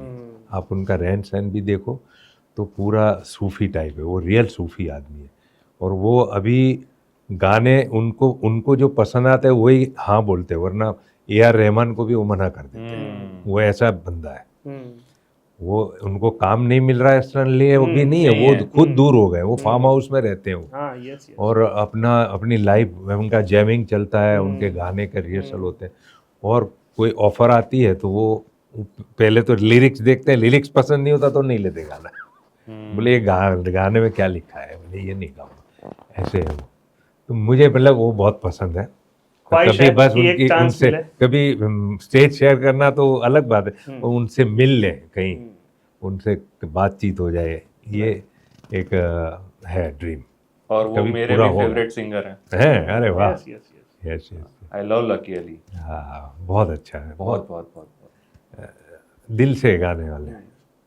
इनके कुछ आप शॉट वगैरह हाँ, देखो, बहुत इतना मजा मजा आएगा आता है। कि ये जैसे अभी कहीं गोवा गए थे, हम्म। कुछ लड़के लड़कियां कुछ गा रहे थे, तो वो बीच में वो बैठ के बैठ के गाया गाया। उसने गार्डन में, बहुत सबके बीच में गिटार लेके। वो वीडियो बहुत वायरल बहुत था। वायरल हुआ है, हाँ, बहुत। एक छोटी सी कोई शॉप में, जैसे साउथ इंडियन की कोई शॉप थी छोटी सी, 4 टेबल लगे हुए थे, वहाँ बैठ के वो गुलाब जामुन खा रहा है वो बंदा, वो पकड़ लेते उसको कोई पत्रकार गई जो तो उसको वो भी रील आया था, तो वो बोल रहा आओ मेरे साथ खाओ गुलाब जामुन। मतलब ऐसे ऐसे बहुत खेतों में रहना। वैसे पूरे जहान में सलीम मलिक के फैंस तो ढेर सारे हैं, और वो अक्सर जब शो में यानी रूबरू होते हैं आपसे तो फरमाइश करके अपनी इच्छा पूरी करवा लेते होंगे। हाँ, लेकिन ये पूरे जहां में से 1-2 फैन और भी है जो आपके सामने बैठे हैं। ओह एक छोटी सी फरमाइश है जो हम यानी कहेंगे तो वो हमारी भी फरमाइश पूरी हो जाएगी। इस शो के आखिरी मोड़ पे हमारा एक फरमाइशी गाना अगर आप एक गुनगुना दोगे। बिल्कुल बिल्कुल सवाल। किसी की मुस्कुराहटों पे हो वाह वाह वाह वाह, ये गाना भी ऐसा है ना जो आप लोग जो काम करते हो, जी मोटिवेशन, जी ये गाना मोटिवेशनल गाना है एक्चुअली, कि जीना इसी जीना का इसी नाम है। इसी का नाम। और मैं हमेशा ये गाना पब्लिक को गवाता ही हूँ, राइट। और जब पूरे पब्लिक वो गाती है तो मैं पब्लिक को बोलता हूँ कि आप सबके लिए मेरे पास एक लाइन है आपके लिए बोलने के लिए, कि जीना इसी का नाम है। That is line for you, कि आपने ये जो 3 घंटे मेरे साथ आप लोग बैठे हो, तो गाना सुनने के लिए आए हो और गाने को एंजॉय करने के लिए आए हो, और जिस तरह से आप ये गाना मेरे साथ गाया, इसका मतलब कि आप जो जी रहे हो लाइफ, 3 घंटे की अभी जो लाइफ है उसको आप लोग जी रहे हो, और सब भूल के। जीना इसी का नाम है, यही कर कीजिए जो पसंद है। कई बार ऐसा होता है कि बैठे हैं और किसी बंदे को ऐसे ताली बजाने का मन होता है, मगर बाजू वाला ताली नहीं बजाता, वो रुक बैठ जाता जाता है। है। तो मैं उनको बोलता हूँ कि दिल में आया तो ताली बजा बजा दे। दीजिए। जो मैं देखता हूँ वो, तो मैं उसको बोलता हूँ कि बजा दो यार, दिल में आया ना ताली बजा दो, बाजू वाले के सामने मत देखो, उसका अपना है, तुम्हारा अपना है, जो मन है कर लो। बराबर। आपकी फरमाइश तो पूरी करनी जी, पड़ेगी ना। बिल्कुल।